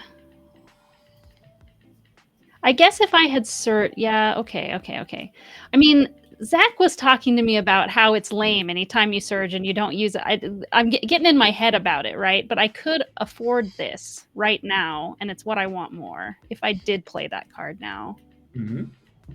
So I will do that. You talked me into it, I guess. Sometimes lame plays actually win games though. So. Oh my! When I was playing as Lucretia, every time I gave Zach one of my cards, I was like, "This is a terrible idea. Here you go," and then I won the game. Yeah. You know? Oh, you were Lucretia. You were distracting. Yeah, it adds up. Yes. It adds up. It's scary though because I have to give up. I didn't have very many things in my deck though, and I had to give up useful things like brace and stuff like. Yeah, definitely hitting that point as well. All right. And what am I? I don't know. This is gonna come up, and then everything's just gonna change anyway. I'm at that point, y'all, where I'm gonna do that. Yep, they call that an Ursula moment. And just put it all back in, and we'll see what the heck happens. I'm not gonna worry about it too much right now. Fantastic. All right. Okay. Well, believe it or not, I'm gonna play Cascade. I'm going to gain a power. I'm going to draw a spell. I am going to distract, draw a spell, and here, I can't believe I keep giving you all this power, but I'm gonna put this focus on top of your deck. It's like all you took was focus and hey, maybe... I need to ammo for my distract for sure. I'm gonna play Inner Flame, so a damage to you and a power for me. Okay. Good. And then Flare. So 3 more damage to you here. Oh my gosh. And then Twist Time is just the perfect card, so I never have to play this distract again. I love it. And then I'm gonna put some stuff back in the deck. I got organized cards for a sec here. We're in delicate space here. All right. I've got to go. Like, yeah, that's also the way one could, instead of putting it in hand, you could put it in deck and then just... and then manipulate it. If you really paid attention, you could keep track of like which one I'm putting where, but like ain't nobody gonna do that. Yeah, that's like 3-card Monty area now. I'm not gonna do that. Yeah, let's go like Distract, that. Surge, and Hyperfocus are at the top of the watch list for nerfs, things that need to be nerfed, right? Distract, Surge, and Hyperfocus? Okay. Cool. Done. Your turn. Yeah, nerf means make it a little weaker, and that term comes from like, this is a nerf gun, not a gun with bullets, right? Correct. Gloat. I love that. There has been this discussion of that. If you're Lucretia and you can give me gloat, it's like it's like the ultimate a-hole move, right? And I get to say, whoa, I get it. You think you're better than me? Okay, you don't have to gloat so much. Anticipate comes out. Yep. And that's all, other than my 2 I can spend. Oh.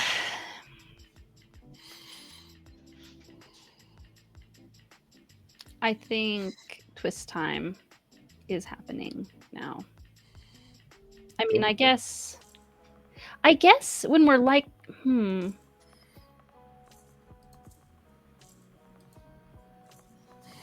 this, gosh, I'm trying to decide if I should save up. I'm going to be dead before it matters, I think.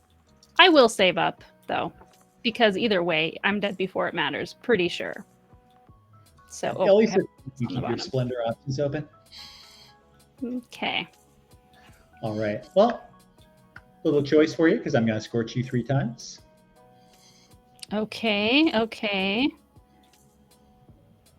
Interesting. But there's nothing I can even do with it. You didn't even take any lingering cards into your hand. You jerk. You gave me nothing to do with this, I think. Right? I mean, the fun thing about disenchanting is that you have to pick that before your opponent picks their deck. So it really is Arcana dependent. Like you shouldn't. Yeah, you should. Well, see, but I was Ursula, and it's very helpful to have this, so I didn't want you to be able to take it. If I remember right, you said that you picked this for hate reasons, so I hope that still feels good. To make sure you couldn't do it to me, because I have 2 Lingers cards in my starter, right? Yeah. Picking based on hate, playing gloat a bunch of times. There's really a through line here. Yeah, I want a better. I'm really sad that I get nothing useful, because I can actually manage to make it happen, and it's all for naught. But if you're sick of playing of your own Anticipate, you could like remove it from the game. Oh no! I'm not sick of my Anticipate. I'm sick of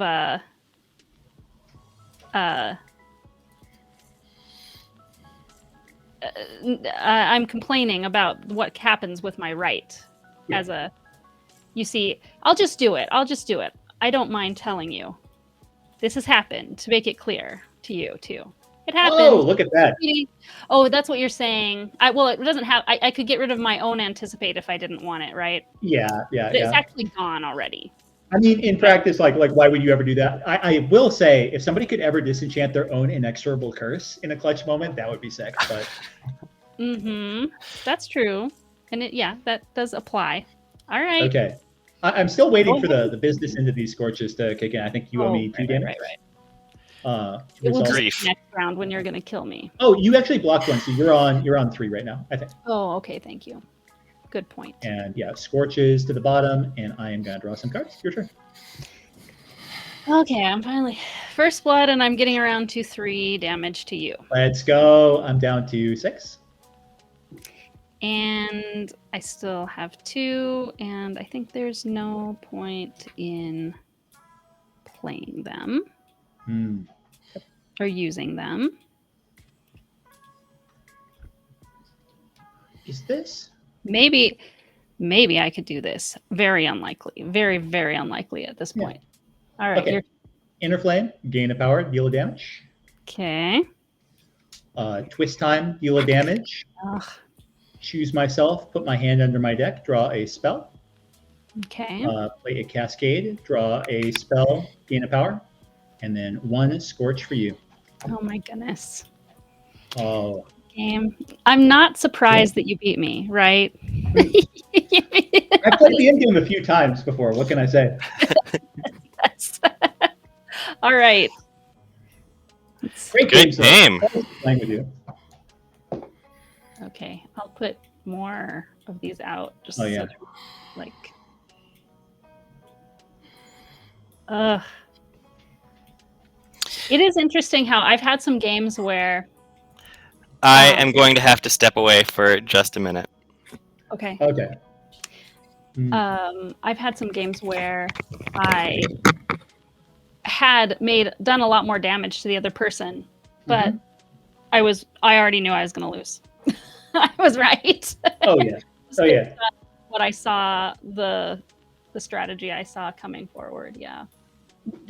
So Distract is on Shanti's list of like most powerful cards, right? Possible nerfing here. Especially with, the idea of putting a lot of focus in your hand. So doing Distract and giving up every other thing is kind of the way to make it the most powerful, right? You got it. Yeah. Yeah, and this art is new since I played it,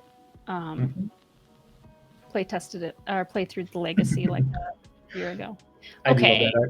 Are you taking the screenshot, or well, we got to do the winner badge? Are you taking the screenshot, or am I? Sure. I mean, if you want me to do it, you're gonna have to move your cards to a place I can see. Otherwise, you certainly can. Oh, good point. I can do it. Yeah. Fantastic. Where is the badge? Did you move I it? got the badge over on my side. Okay. Sweet. Oh, yep. Nope, I can't. Okay. I'm trying to just put it offset a little bit to show it got done. You didn't even do your rights.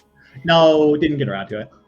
This is something that I have said when I was playtesting through it, is that the rights are an interesting, sometimes I think they cause you to lose. Paying attention to them can cause you to lose. Yeah.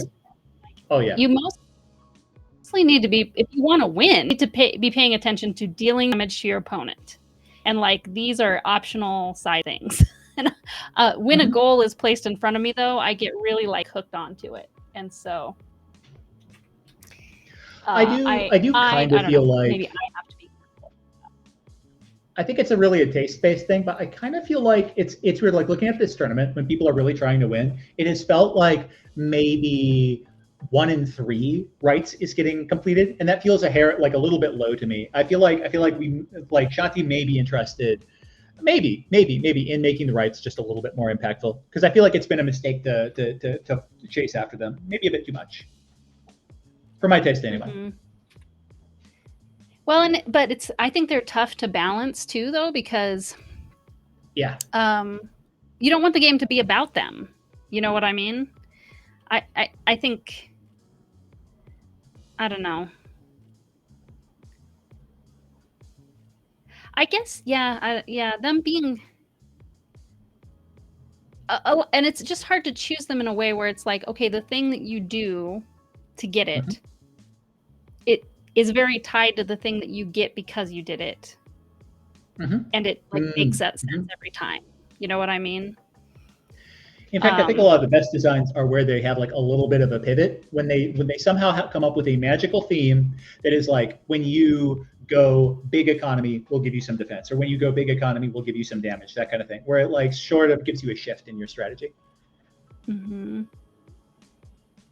Yeah, it's quite a bit to process, and I actually don't know if is it a thing to just choose not to have rights when you play, to just play a light battle that doesn't involve picking rights or paying attention to them? Great question. I don't think it's explicitly mentioned in the rule book.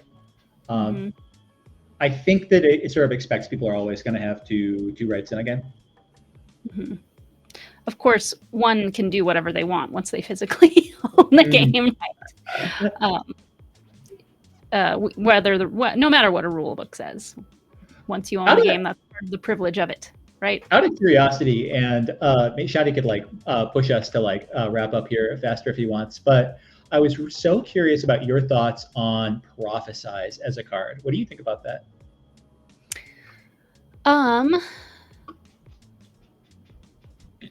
Being able to rearrange your whole entire deck. Yeah.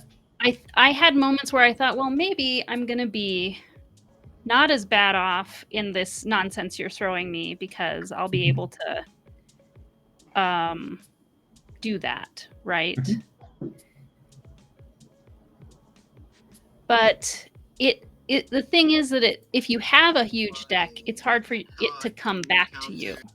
So I would say the fact that you can have Surge too, wherever that is, might help you get it again quickly enough for it to help.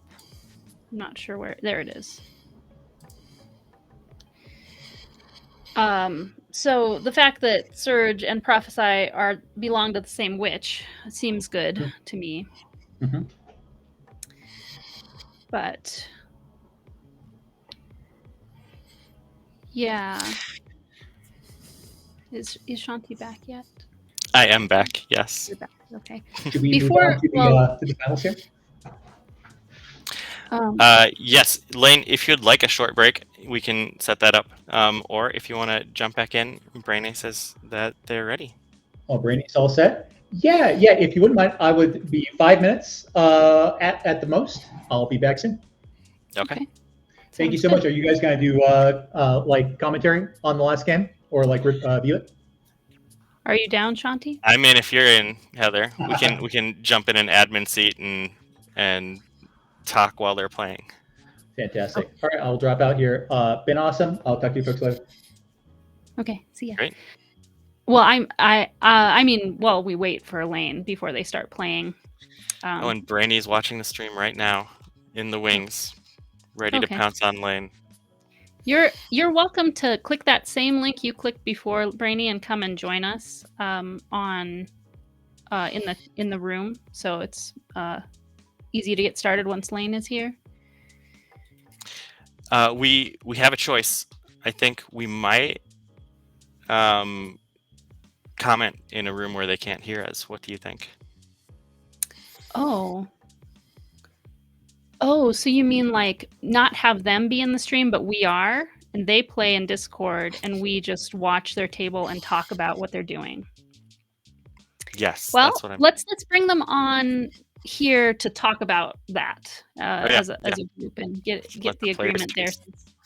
Since I have to definitely stay here no matter what happens for the stream to keep going, I can't go to Discord. Right.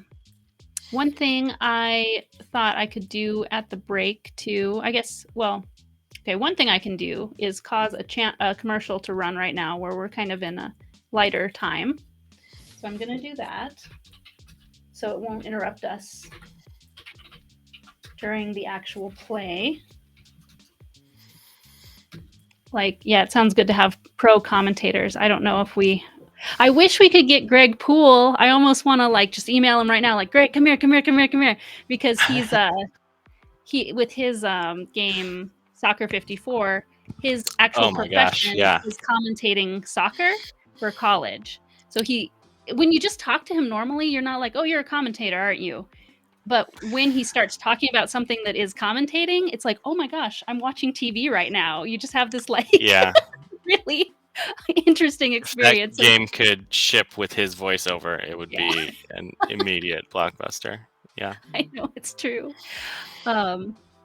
So yeah, and also we can, well, you're here with me and we're kind of just waiting to get started on, unless you have anything to say about that last game or our 2 games, like how I got trounced by Lane.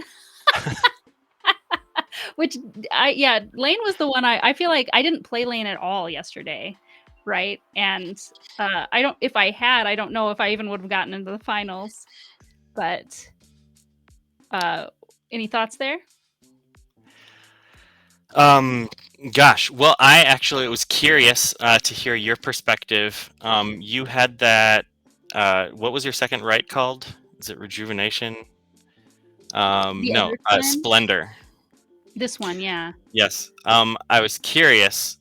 Do you think extending out the game would have given you an edge? Was your engine stronger and Lane kind of raced you down, or do you think that would have just kept going the way it went?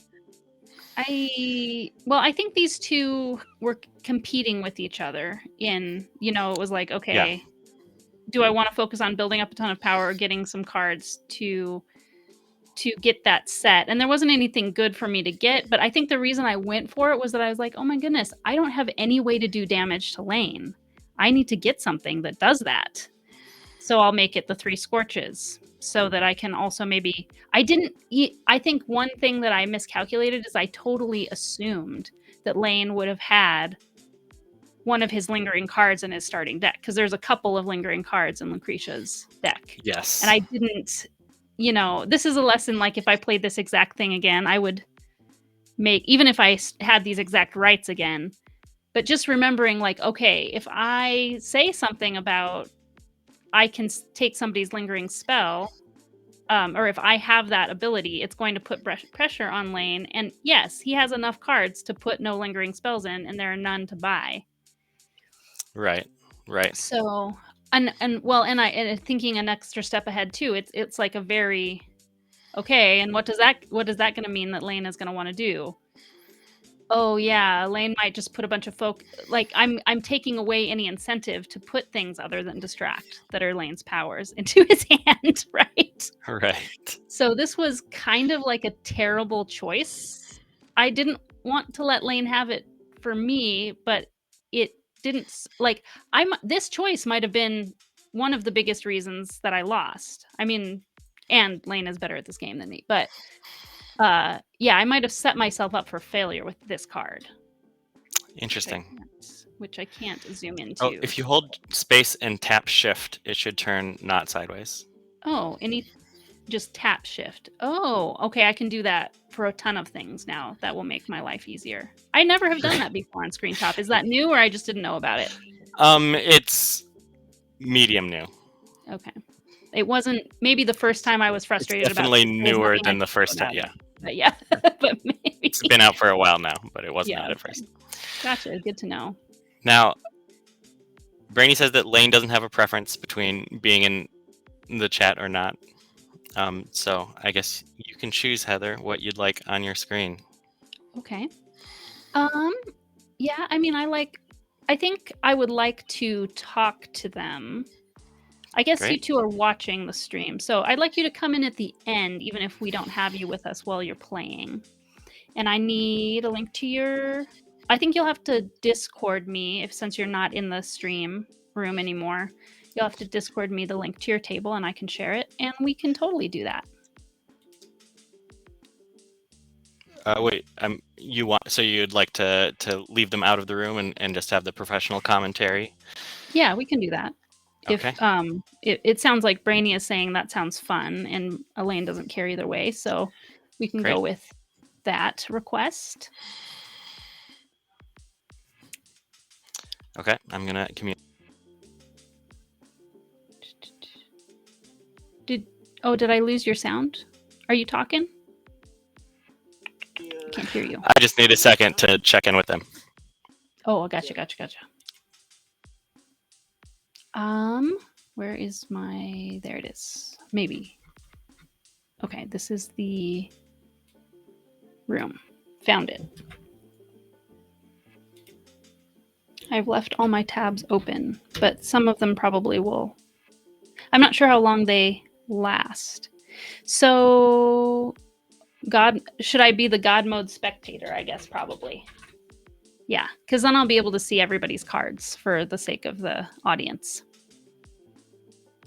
All right, so they've flipped, and I think that looks like Brainy Games is... Oh, no, they just flipped now. Lane goes first. I think you probably need to be the lead commentator because I think, I think you see the meaning behind things more than I do, right? I hope so, but I mean, I hope I can see the meaning in things. Yeah, let's see. Oh, now we can't hear them talking. That's too bad. But looks like Lane's picking Yifeng. I heard that Brainy was scouting out Lane's Lucretia game, so he's cut off that scouting already. And Brainy's going for Ursula. They're flipping the Arcanum. They've got Study, Nettle, Attune, Fruition, and Blood Magic. Okay, so the only 2 red spells are Blood Magic and Nettle. That's a little limited, and there's a lot of power gain with Study and Attune, and a lot of card draw. So one strategy they might go for is a lot of little attacks and then get a Fruition to pile them all on at once. That makes sense. Or someone could try to rush that down with Blood Magic. Although it's dangerous to Blood Magic into someone who has a lot of nettles because they can just win also. Okay, they've got rituals out, or the rites. Rites means rituals that don't open envelopes, basically, right? That's right, yeah. That's right. The rites are just the rituals at the end of the game. Is that term in place because rites are more like when it comes to religions that are witchcraft like, rites are like regular things that happen like a lot? Or is it just another word? It's tricky. Honestly, when I think of rites, I often think of like rites of passage, or there's a lot of rites that you only perform once in your life.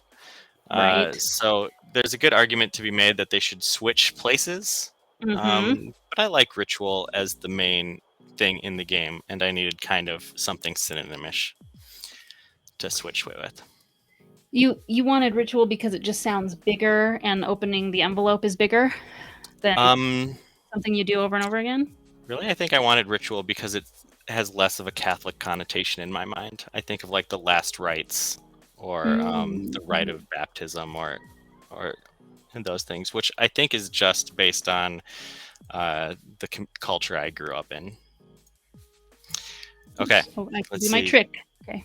Lane has backed in a corner, which can give you 2 instinct if you land at 1 or 2 resolve. That's pretty likely to happen in this game because the damage spells are so small. Nettle does 2 damage or 1 damage. Blood Magic can do 3, which would potentially let Brainy skip over 1 or 2 resolve and cut backed in a corner out of the game. Okay, Bully's in there. Bully is in there, and hide the secrets. Hide the secrets now. Because in this game there's only 2 red spells that can deal damage, it's possible to play Hide the Secrets and get rid of both of those red piles. Oh, I'm getting a rules question from Lane. Does Bully check in the middle of a Blood Magic resolution? I'm gonna... Hi.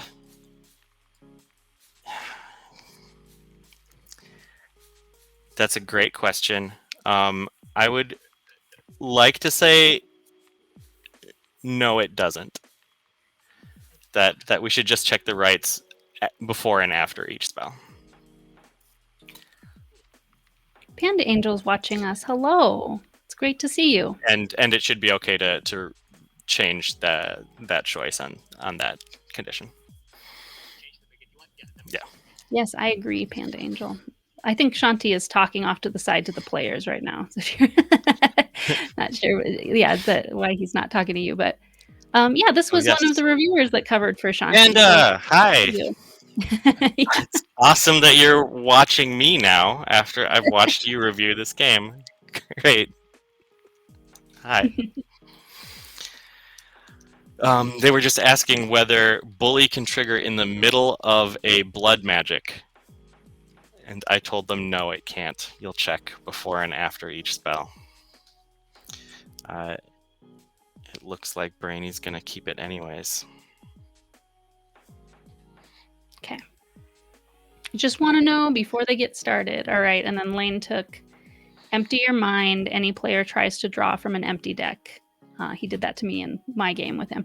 Yeah, Panda, I think you're joining a little late. I think you just came recently and didn't see my games with Lane. But so Lane and Brainy are playing. Both of them have beaten me in previous matches. Lane beat me in the best 2 out of 3. Brainy beat me in a single yesterday in the one game per player part of the tournament, per opponent part of the tournament. Oh, that was all happening so fast. Well, should I make it? I should do this where I can see.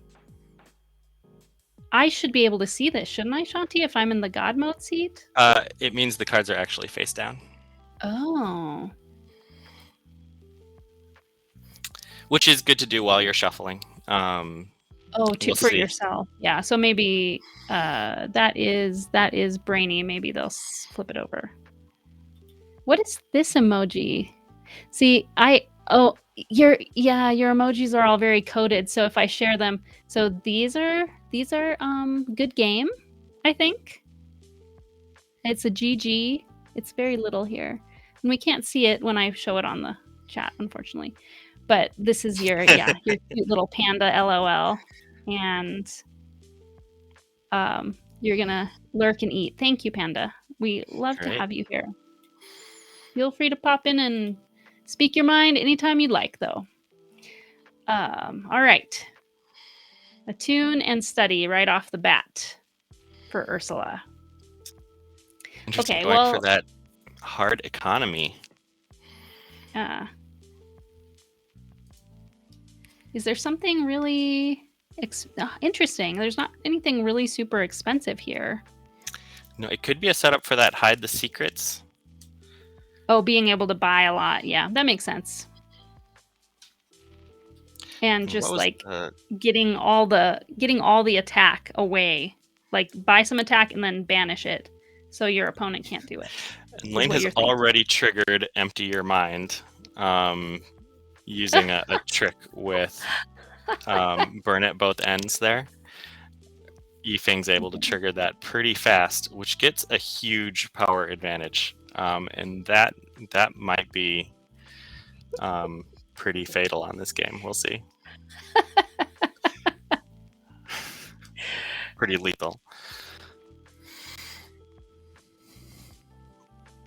Oh, but Lane... Wow, going for Scorch, Attune, and 2 blood magics. Attune there is probably to block some of the self-damage he's going to be doing with all that blood magic.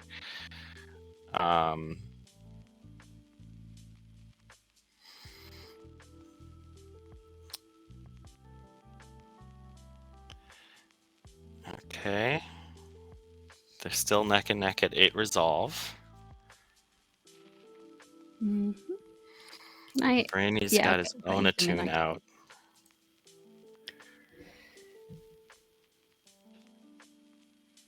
Oh wow, okay. He already drew his cards and played them all. Doing a damage, I think. Or has that damage already hit and they're neck and neck after that? Okay. Yeah.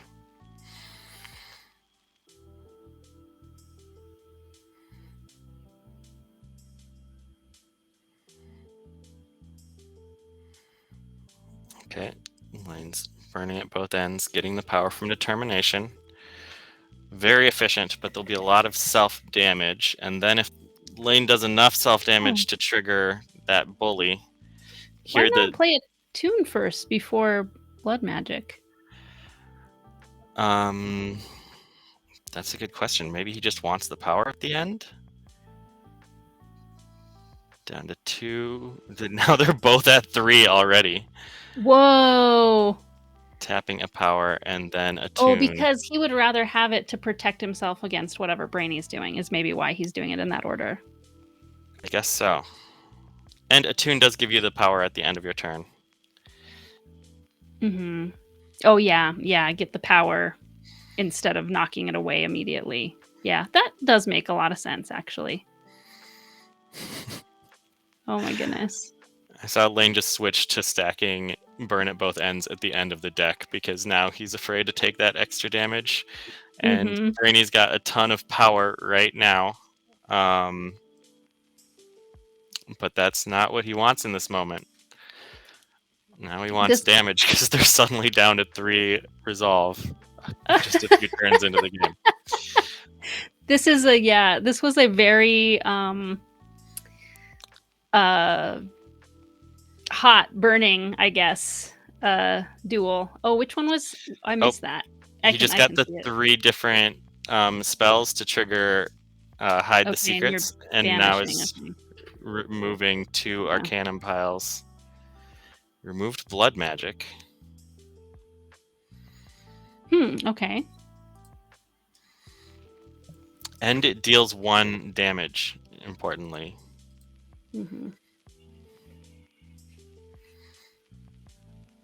Oh, 2. Which took out Lane's attune. Oh, it looked like they took their own attune out too? That was one they just learned. Oh, yeah, I remember now. I remember them grabbing it now, that's true. And this is... Lane's only got 1 damage this turn. Oh, bully's not even going to happen. They're like... No bully now, yeah. They're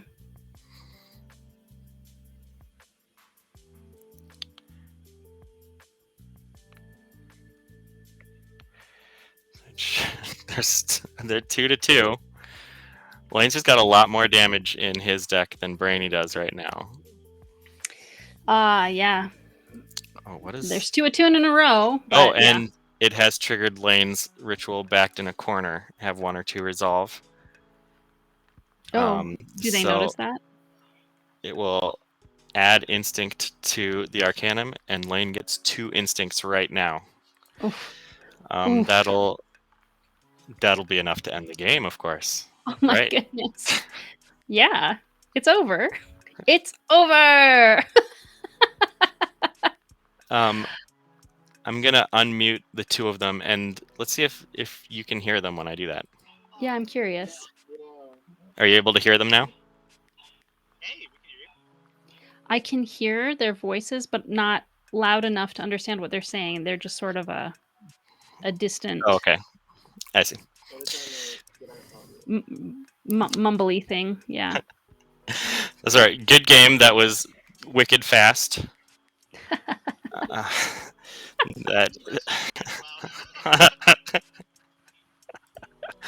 Yeah, that was 3 resolve in just a couple turns. Great. So Lane wins game 1, and you can get that screenshot. Brainy, could you take a screenshot so we have your deck visible?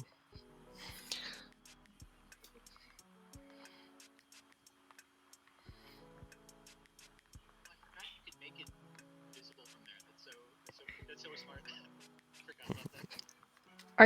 Can you hear me, Shanti, right now? When you can hear them? I can hear you, Heather. Okay. I can hear everyone, and I think no one else can. That's correct. You are the bridge between us. You've asked us to take the screenshots, and are you kind of holding them for after this is over to come back and look and think about some things based on... Or is it just you like to track you have one like giant spreadsheet where you track sort of every play I And do you need have Adam for a that. giant spreadsheet, and I'll look through and try to mark who bought what and who won. It can be just the in-game state, though, very confusing with Lucretia sending, cards over and stuff like that, right? Oh, absolutely. It's definitely not perfect, but Yeah. it's the kind of a compromise between what's too annoying for players and what gives me some Right. information. Right. Yeah. Okay. Well, it looks like you this have starting. my entire plays, so you can see who bought what and how things got where. If you ever want to, I've already put it on YouTube, so you can That's watch true. it there. That's true. And I think also I'll just be reaching out to all the tournament participants and asking what they thought was powerful, like for their input. I see that they are actually starting a new game on a new table. Oh, okay. We need that table. That makes sense. Faster to clean up. Have they app mentioned me? Oh, game 2. Yes, they have. There it is. It says game 2. Great. Oh, that's interesting. They did app mention me, but I didn't see it give me a notification like before. Oh, that's I don't know why.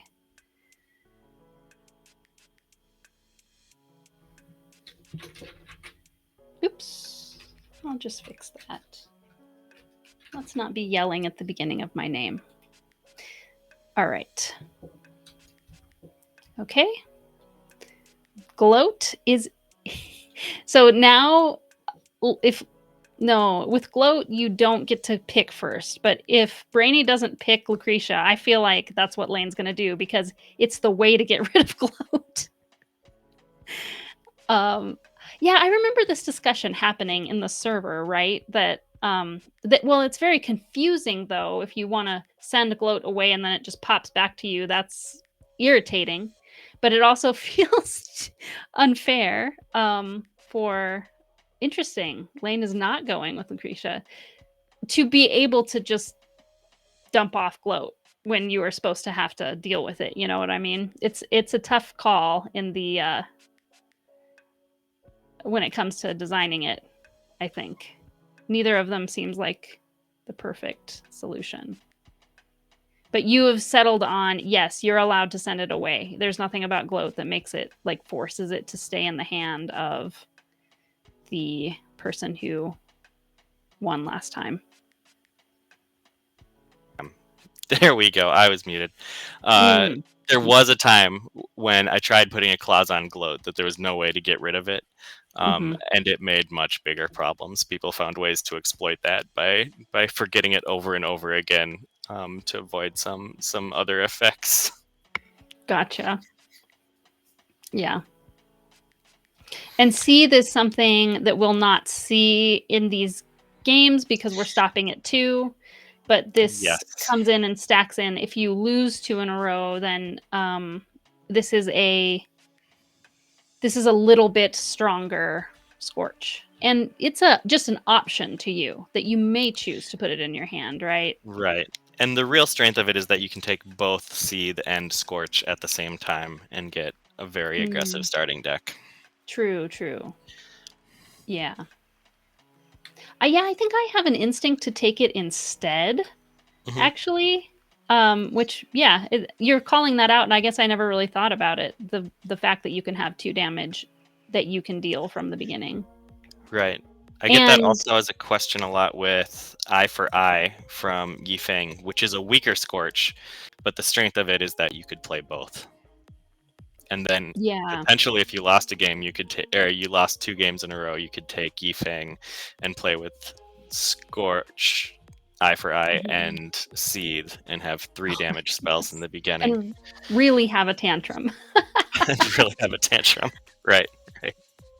Oh, they're going ahead with the whole game here, aren't they? These are all things we've seen before, but at this point, I've probably, in the games that I've streamed, I've probably seen most of these things. Okay. 6 Let more me see if power there's on your anything turn. interesting to call out. Renewal is another way to get rid of spells, so that would be a way to shed that gloat, or potentially for well, I guess we don't have Lucretia in the game. Twist time is there, haste is there. There's a lot of room to get either a very small deck that plays very efficiently, or some card draw so that you can get through a lot of your deck all at once. Scorch, Twist Time, and Flare are all kind of classic damage spells. Yeah, it actually looks pretty like everything but Twist Time is a really early card. This is almost like start game, actually. Yes. Yeah, you're right. Now, Lane has gone for 2 very defensive rituals. Solar Flare lets you take a turn where you can't lose power, and Backed in a Corner gives you an out if you're like an extra turn if you land at 1 or 2 resolve. And Brainy is again kind of going for some economic spells. So they're hoping the game's going to go a little longer, that they can hit that 6 power, get a second turn, and then hopefully learn 3 spells in 1 turn to get that damage and banish an Arcanum pile or 2.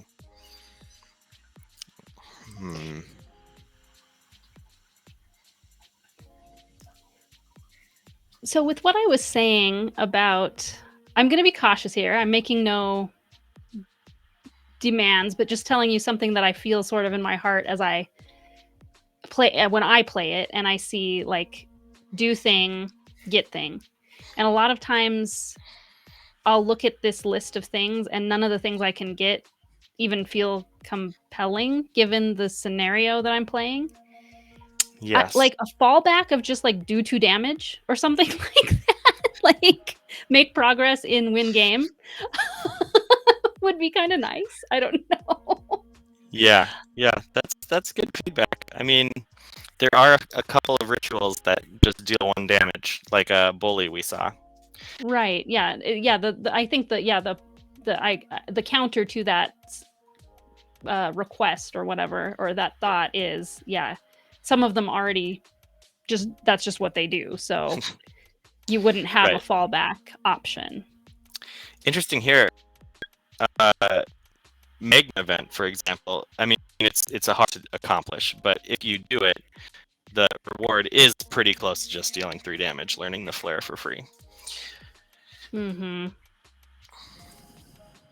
Yeah, you have to get it to the front of your hand. It depends on how efficient of a deck you have.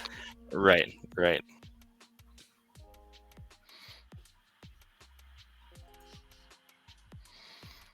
Okay.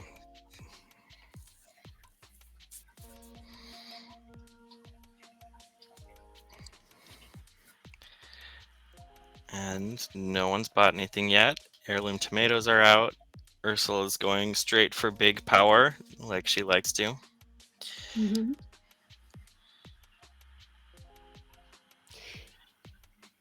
Yeah, I mean, like Zach saying, playing Surge when you don't have 3 it's just a focus and it kind of sucks. Not if you're trying to accumulate power though, right? And buy something big. Then it's not the sucker play necessarily all the time to play it before you have 3. Especially early in the game when you don't, it doesn't even matter to draw 3. Like you're going to get to draw maybe 1, you know? Right. It's definitely worth it to play it as a focus. And I'm even tempted to try pulling it back a little bit by reducing it to 2 and 2 instead of 3 and 3. Just to make it a bit more of an interesting choice. Lose 2 power and then draw 2 spells. Oh, I see. If you don't have 2 power, gain 1 power instead. Right now it's a little bit, you get too much power over which choice you choose, I think. I see. So you think all the places where it says 3, you're thinking about making it say 2. That's right. Like you also only only need to have 2 power to make it trigger. Yeah. The thing I think would be interesting about that is that Surge couldn't get you up to 3 power, so it wouldn't let you get a 3 power spell. It could still help you if you had like a Surge and a focus. But right now it's just like pretty clearly better than a focus. The cases where a focus is better than Surge are very few and far between. and I'd like it to be a bit more interesting of a choice there. Lane has grown his gloat into a twist time. You weren't wrong. He did find a way to get rid of it.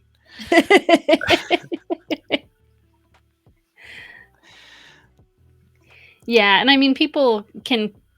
I think that there is a like, hey, wait a minute, that was supposed to give you a disadvantage, and then you still like don't even have it. Like, what was the point? Well, you had to spend some time doing it, first of all, and then that's what Seethe is there for, right? Right. And because you'll still have gloat, and they'll have Seethe, correct? Yes. Yes, and Lane had to plan some of the other starting cards around getting rid of gloat as a result. Yeah, right.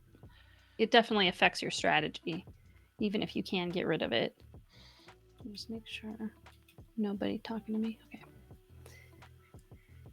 Very good.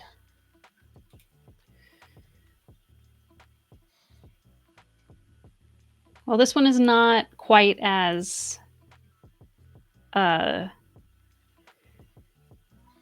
volatile, I guess, at the beginning.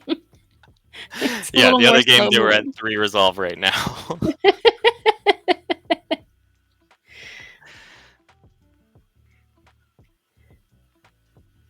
So you're talking about still thinking you have a list of things on the watch list to nerf and such.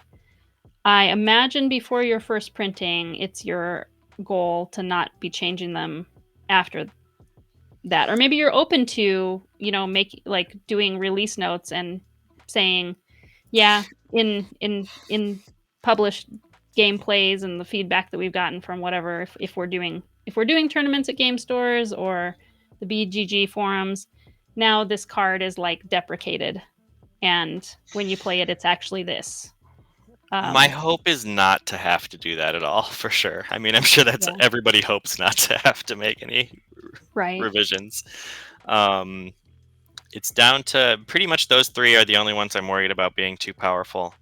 Which are the 3 which you said? I said hyper focus, distract, and surge. And surge really isn't even too powerful competitively. It just kind of makes it so that focus is never a choice for Ursula. Or having more than one focus is never a choice for Ursula, and I'd like to make that an interesting choice for her. Hyper focus is the hyper focus, Shanti. It's so great. Everyone loves it. Oh, absolutely. And it doesn't seem like it's a problem right now. And it's technically worse than Inner Flame, the Lucretia card that's deal 1 damage and gain 1 power. But it can let Ursula get this huge early power lead, which on some boards is pretty daunting. If I do anything to hyper focus, it might be something like you have to stack it first under your deck, like gloat. So it would be smaller than reducing it to 1 power. Well, yeah, it would be nothing if it was just 1 power. Of course, it would just be a focus. Right, and most of the time, while people are going for power, they're stacking hyper focus under their deck top, anyways. So I think that would be a pretty small adjustment. But for the later game, it could cost Ursula just a tiny piece of tempo. That might feel a little better. Okay, we have Hide the Secrets. Ursula just learned 3. Wow, no flare allowed. Wait, did they learn 3 different spells? Hold on, I want to jump in the game real quick. Pardon, did Brainy just learn 3 different spells? Or 2, Scorch. Alright, so instead of 2... Oh, brilliant. Thank you.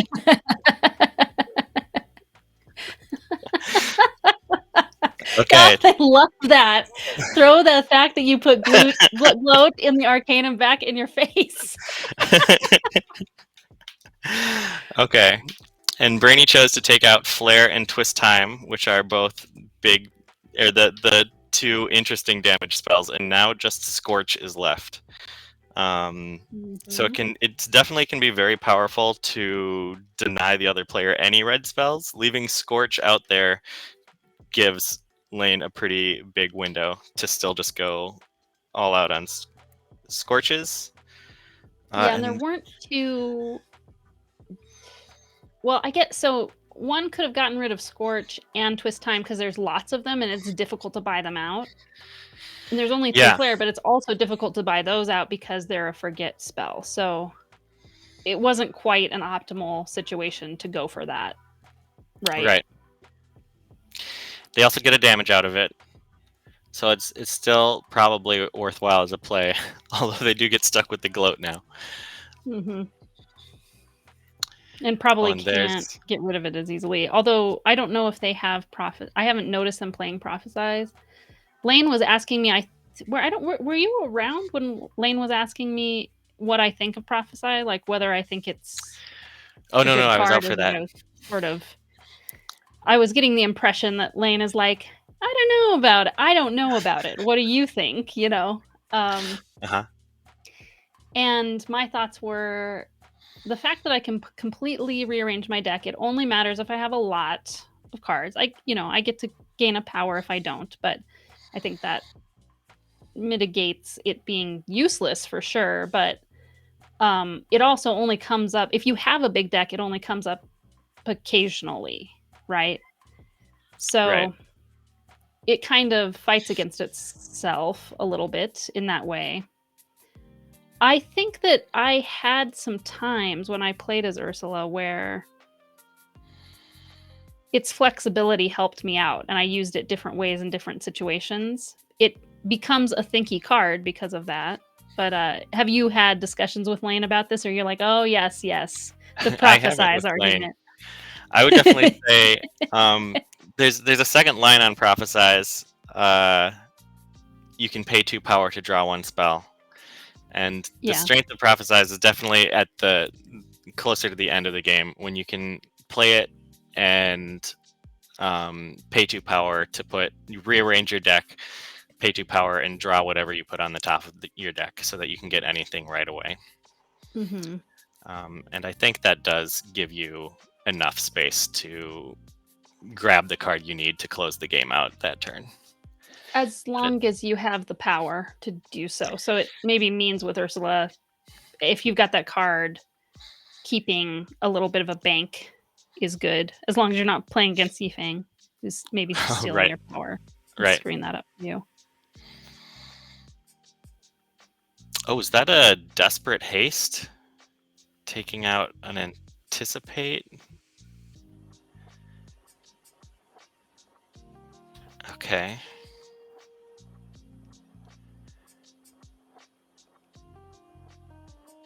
See if haste gets discarded. Seems like probably, given this one would, these two were lingering, but 1, 2, 3.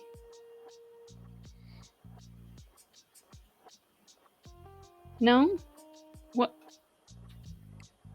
Did they pay a power to draw 2 spells? Maybe. It must have been. I thought I saw a blocking card go back in the deck, but I was mistaken there. Okay. What is your call? Who do you think is going to win? I mean, Lane's up on Resolve right now and has those 2 green cards to protect themselves. I think just Haste and Scorch is going to be enough for Lane. Oh, and he's trying some Twist Time shenanigans. Is he going to pick himself or Brainy? Looks like Brainy. So he put away a Gloat and a Haste and a Scorch. Oh, has a better hand now, I feel. A Scorch and it. Yep. So maybe the point was just to do the damage though, more than and not wanting to mess up their own deck. Like being happy with he was trying to put a wrench in Brainy's plans, but let's see. I guess maybe the haste would have been better for him than the 3. Okay. Surge? No, I think that was fine for Brainy. And now they're tied at 4 resolve, but it's Lane's turn. Okay. And simply doing 3 damage, I mean... Oh, that's a good turn. Yeah. It's not quite enough to end it now, right? But, yeah. Right. Brainy does have a block for 1 and gets to anticipate. Okay, right, yeah. Which gives him another block. Yeah, if I think Lane wins. I don't think there's anything that can be done this next turn with haste in hand. Yeah. Oh, was there no... Okay, no damage was done to Lane? Okay, I guess so. Oh, Lane is desperately casting haste to get to that second Scorch. Oh, instead there of we twist go. time. Oh, no. And then twist timing to get to 2 more.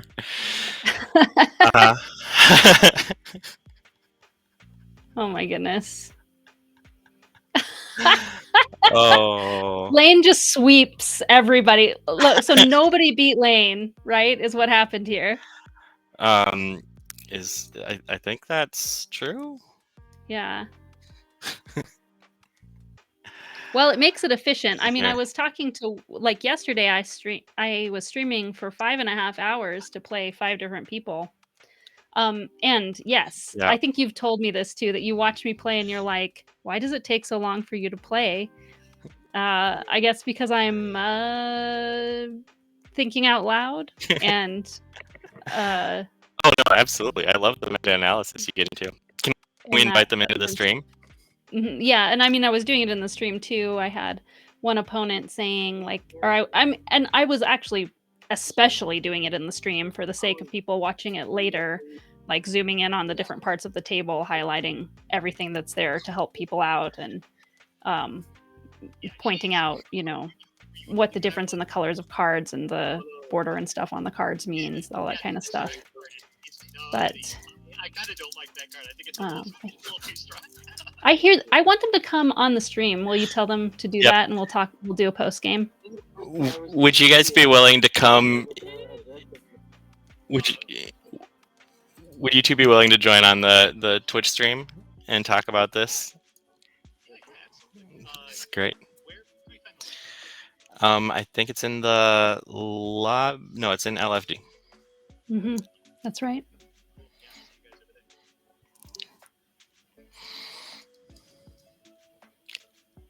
Hi, Board Game Geek. I don't know if... Do you know if Ashwin has met Lane, or is Lane a personality on this stream only to Lane? Oh, they have met. They have met, okay. At Origins, I think. Okay. Hi, Lane. Okay, we gotta add you. There you are. You're doing your best to be humble, right, Lane? Just creaming everyone as quickly as possible. Undefeated in the tournament. I mean, I've been playtesting this game for forever. It is honestly, it's shocking to me to see new players come in and do this and do outstandingly well, and we've got to meet a lot of great people here. Yeah, I'm not trying to be humble at all. Like it is just like the fact that I played like 100 times more games than other people here. All right. Everything's super familiar to you, or and you're like, I've seen this before, I know what to do in this situation. Whereas I was saying, that's why I'm always on my heel. I'm like, well, in this situation, this is the Arcanum, that's the witch I'm against, this is the one I am. I'll try this out, and probably if I played you again, the exact same set, I might be more likely to win. If we get to Witch's Quarrel Tournament 2, that's when I will earn an IRL gloat card, because I assume that there's going to be people who are going to be taking it real seriously once we get there. Folks like Brainy are going to be coming back and doing extraordinarily well in that, I think. Oh, absolutely. I think that was Brainy's first loss in the tournament also. Is that right? Yeah. Yeah. 2 undefeated dogs going hand in hand. Like, yeah. Super tight, nail biting. Yeah, that first one was very... I mean, both of those matches were very quick. I was telling my husband, like yesterday, I ended up streaming for 5.5 hours to do the 5 games with me.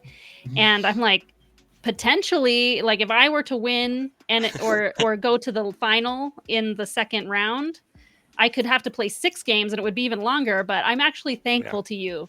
Let's take care of this. I can go eat my dinner. Making it snappy. And also, Lane, well, we actually have we shared a link to it yesterday's stream, but while we have you, why don't you talk real quick about your game too? And if somebody could give me in the private chat the link, I can put it in the Yeah, absolutely. I mean, I'm not gonna turn down an opportunity. Man, I gotta say, first of all, like Shanti was an enormous part of playtesting and guiding that game along. It was super one. Pardon me, I'm stuttering here just because I wasn't expecting to talk about this. Yeah, Final Strike is another deck builder and it's one that I have been working on for many years here, about as long, maybe a little longer than Shanti's been working on this. Yeah, I'd love to share you folks sometime. Yeah, what is the core interest of the game? Like, whereas Shanti's is the legacy game, 2-player battler, etc. What is kind of the hook of yours, I suppose? So mine has the most intricate tactics that you're ever going to see in a deck builder, because all the players are in an arena and you're all battling a monster, right? And the monster has a certain amount of health, and what you're trying to do is you're trying to make it so that you or your team is the one to get the last hit on the monster. So my goodness, the final strike. Yeah, it is planning ahead, setting it to the right number so that your team can kill and their team can't. And so yeah, it's like a very simple deck builder because the tactics end up being pretty intricate. Mm-hmm. That sounds really, very unique too. I've not seen a game that is about that, but it makes complete sense to me as something to focus the drama around, I guess, in a game. So that's exciting. And you're a little bit further down the path of you've done your Kickstarter and now you're taking late pledges, right? Yeah, we're taking late pledges, and we are in late discussion with manufacturer. We're gonna get this thing out very soon here. Yeah, it's by the way, if you don't mind another comment here, it's so fascinating because I think that the best deck builders, in my opinion, the best board games, are ones where the competition with the other person is not direct, where you're not throwing spells at each other's faces and you're interacting with each other through some medium. Like in mine, both of the players are attacking a monster instead of attacking each other. Right. It's really cool to me that Shanti managed to find a game that I think threads the needle and makes the direct competition work really well. And I think it's because the games are so short. There's not really hurt feelings because the matches are really tight. Mm-hmm. Well, and I remember in early times when I also can say with Protospiel Online, Shanti brought this to Protospiel Online as the earliest was 2021, so it's been coming for 4 of the 5 years that it's been under development, and I feel like I probably managed to get to play test it one of those first times. And I remember it was 4 years ago. It was a compelling game then. The stuff that's been happening since then has been smoothing. It was already compelling. But I know that people gave feedback about are we friends? I think, I was among them. I don't know that I was the only one.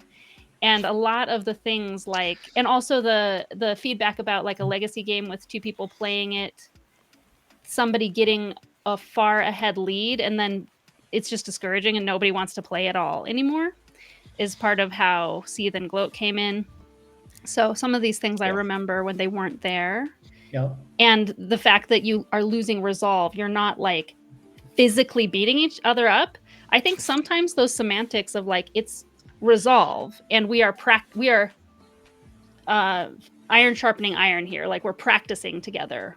So you lost, but truly the theme of but good game, you're gonna do better next time is part of the characters almost, Back then we didn't have people writing 6,000 word think pieces about the story of the game. Yeah, it's come a long way. Was that Zach? That was Zach. And that thing is brilliant too. It's not bad at all. It's so good.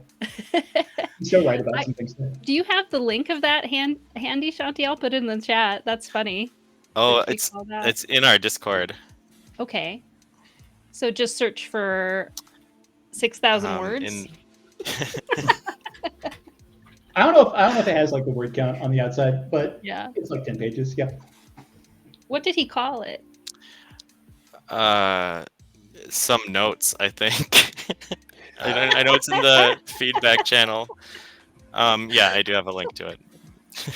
Oh, you found it? Okay.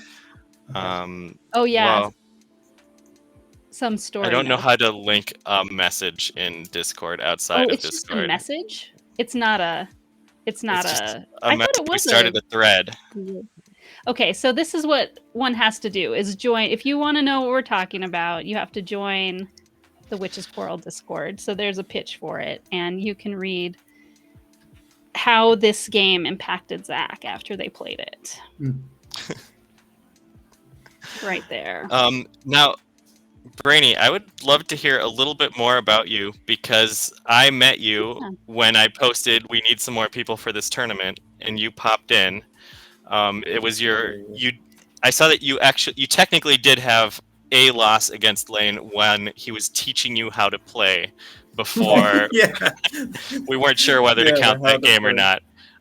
So you lost your first game and then your last game of Witches Quarrel, and nothing in between. Yeah.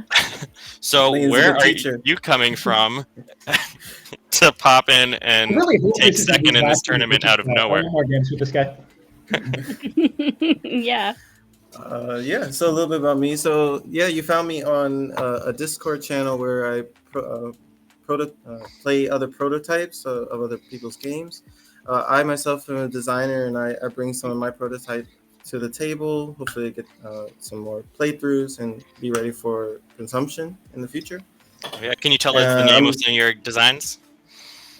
Tin Twin and Ghost Collectors, and one new one that I'm working on, I can't wait till it's finished, is there's so many. A brain fart. Absolutely, you've just been playing for Pause 5 and hours. Predictions.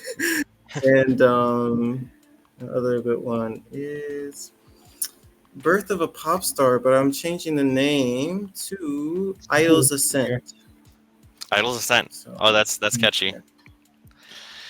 Okay, and do you play competitively in other formats? No, this is actually my second tournament, especially online. I used to play a lot of card games when I was younger in person, but I didn't sign up to an official tournament. Fantastic. Well, you come by your name honestly, Brainy. Yeah, so with my brand, I wanted to make games not only fun but also educational, because I'm a tutor in real life. So I really like to bring up more learning spaces for parents and children to have fun and also to develop together. Very good. That's awesome. Ashwin is asking you, I think, Shanti, if you record teaching stats. I might not fully understand that question. Well, because Brainy lost the teaching game against Lane. Oh, okay. Yeah. Right. That might not have been fair. In the tournament format we were working with for the prelims, your losses didn't count for anything, just how many wins you got. So it seemed fair. You have someone challenging you to a quarrel when they're in the area as well. Ashwin will be in your area. And that's exciting. Guy lives in Washington now, but sounds like he's going to be back here. So we got to hang out. Maybe, Guy, if you're here on Friday, there's going to be a Witches Quarrel party at the Game Center. Oh, wow. That would be perfect timing. Which is to celebrate the end of the Witches Quarrel Kickstarter campaign. Well, and just to talk about something that is competing with that some part of the time that you'll be doing that'll be when we are doing panel spiel. Also, but that's a 2-day event, so there's some Saturday there for you too. Absolutely great, and I need to copy that link. You need to a link from the Protospiel online website to the panel spiel registration, I think. That's true. That's true. I have been kind of tied up with this since it's been physically possible to send people to this. So the stream is what I'm using to send people Thank to you it for so now. much for joining in the tournament here. Top 4. Yes, thank you. I'm very proud of myself. Should And be. it's been fun to stream this different kind of thing. I have a whole I have a playlist for Protospiel Tested, and I used to arrange to try to do one every other week, and it was just way too difficult to keep that content schedule going.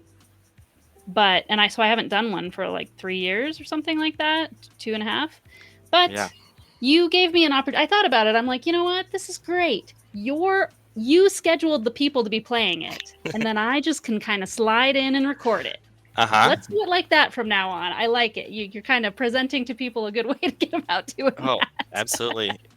And I would watch you comment other board games also. You're talking about another commenter, but you've got a lot of interesting questions as we go through every game. Thank you. I would totally watch a Heather talks about other people's games while they play them. Okay.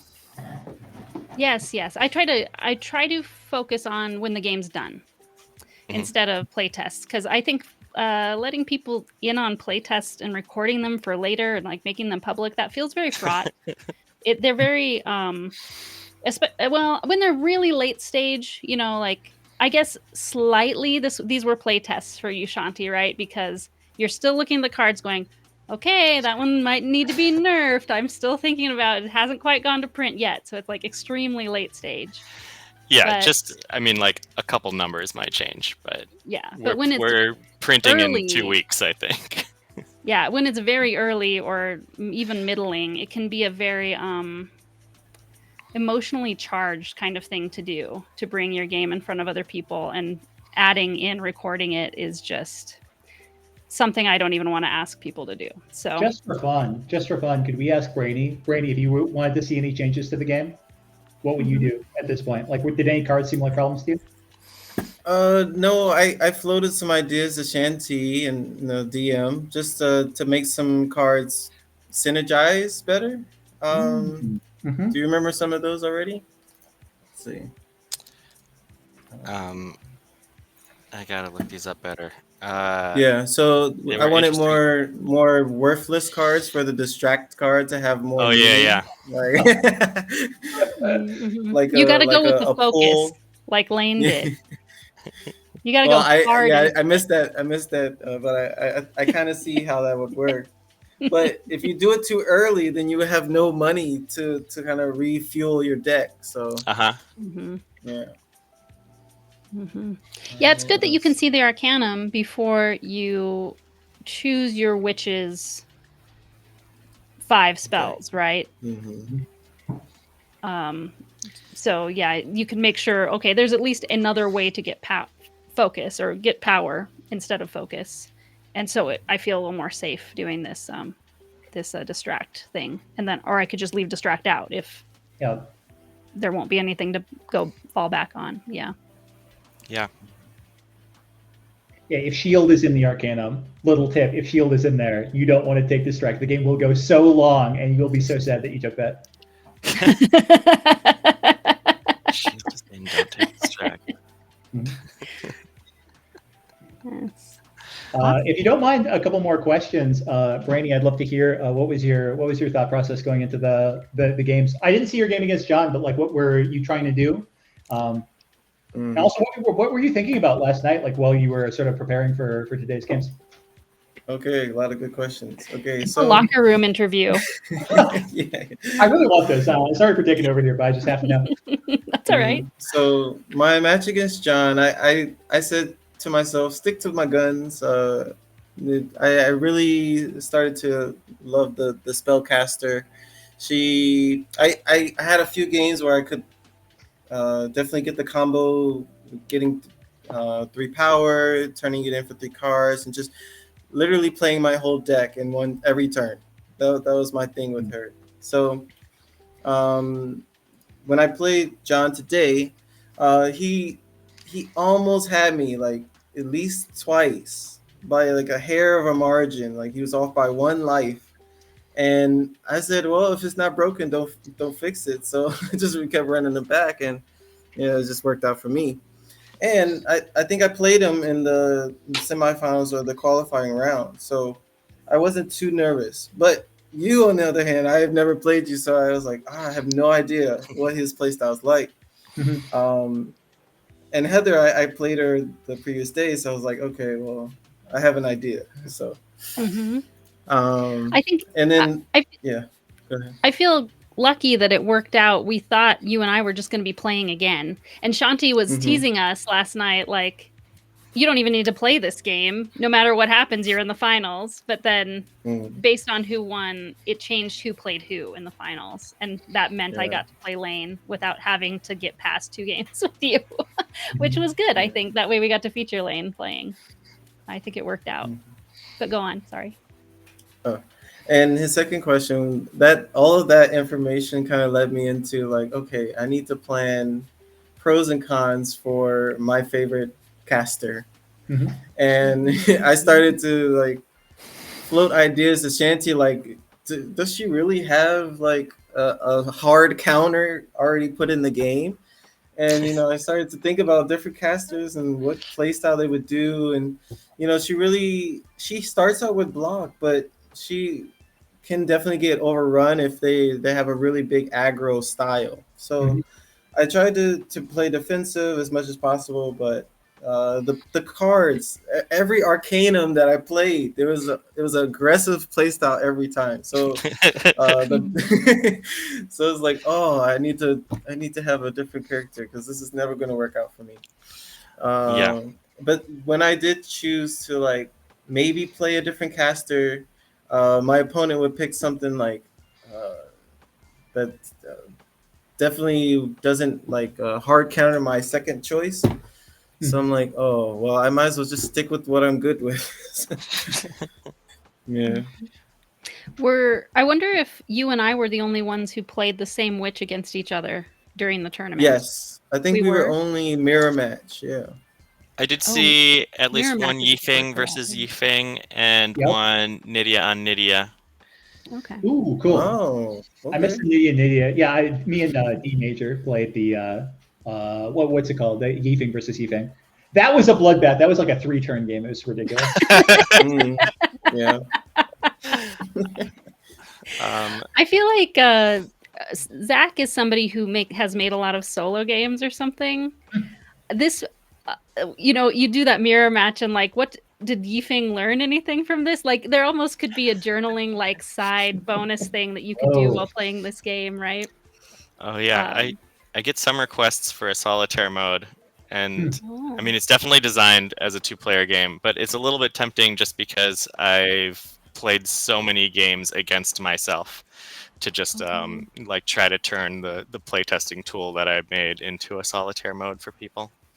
Oh yeah, which was essentially just like come up with like one clear strategy for what one player is going to do, and then see if I can make the other player beat it. Yeah, I mean, it's like it's not like the first thing I can see you're not working on it now because you're like, first thing is get the game out, and then we will decide what the next thing is. I'm sure, but yeah. An absurd pitch for you, Shanti, but it could be fun to have like on the site like a vignette for each witch playing against themselves to give some motivation for that in the future. I could see Lucretia doing some introspection. Am I really doing the right thing here?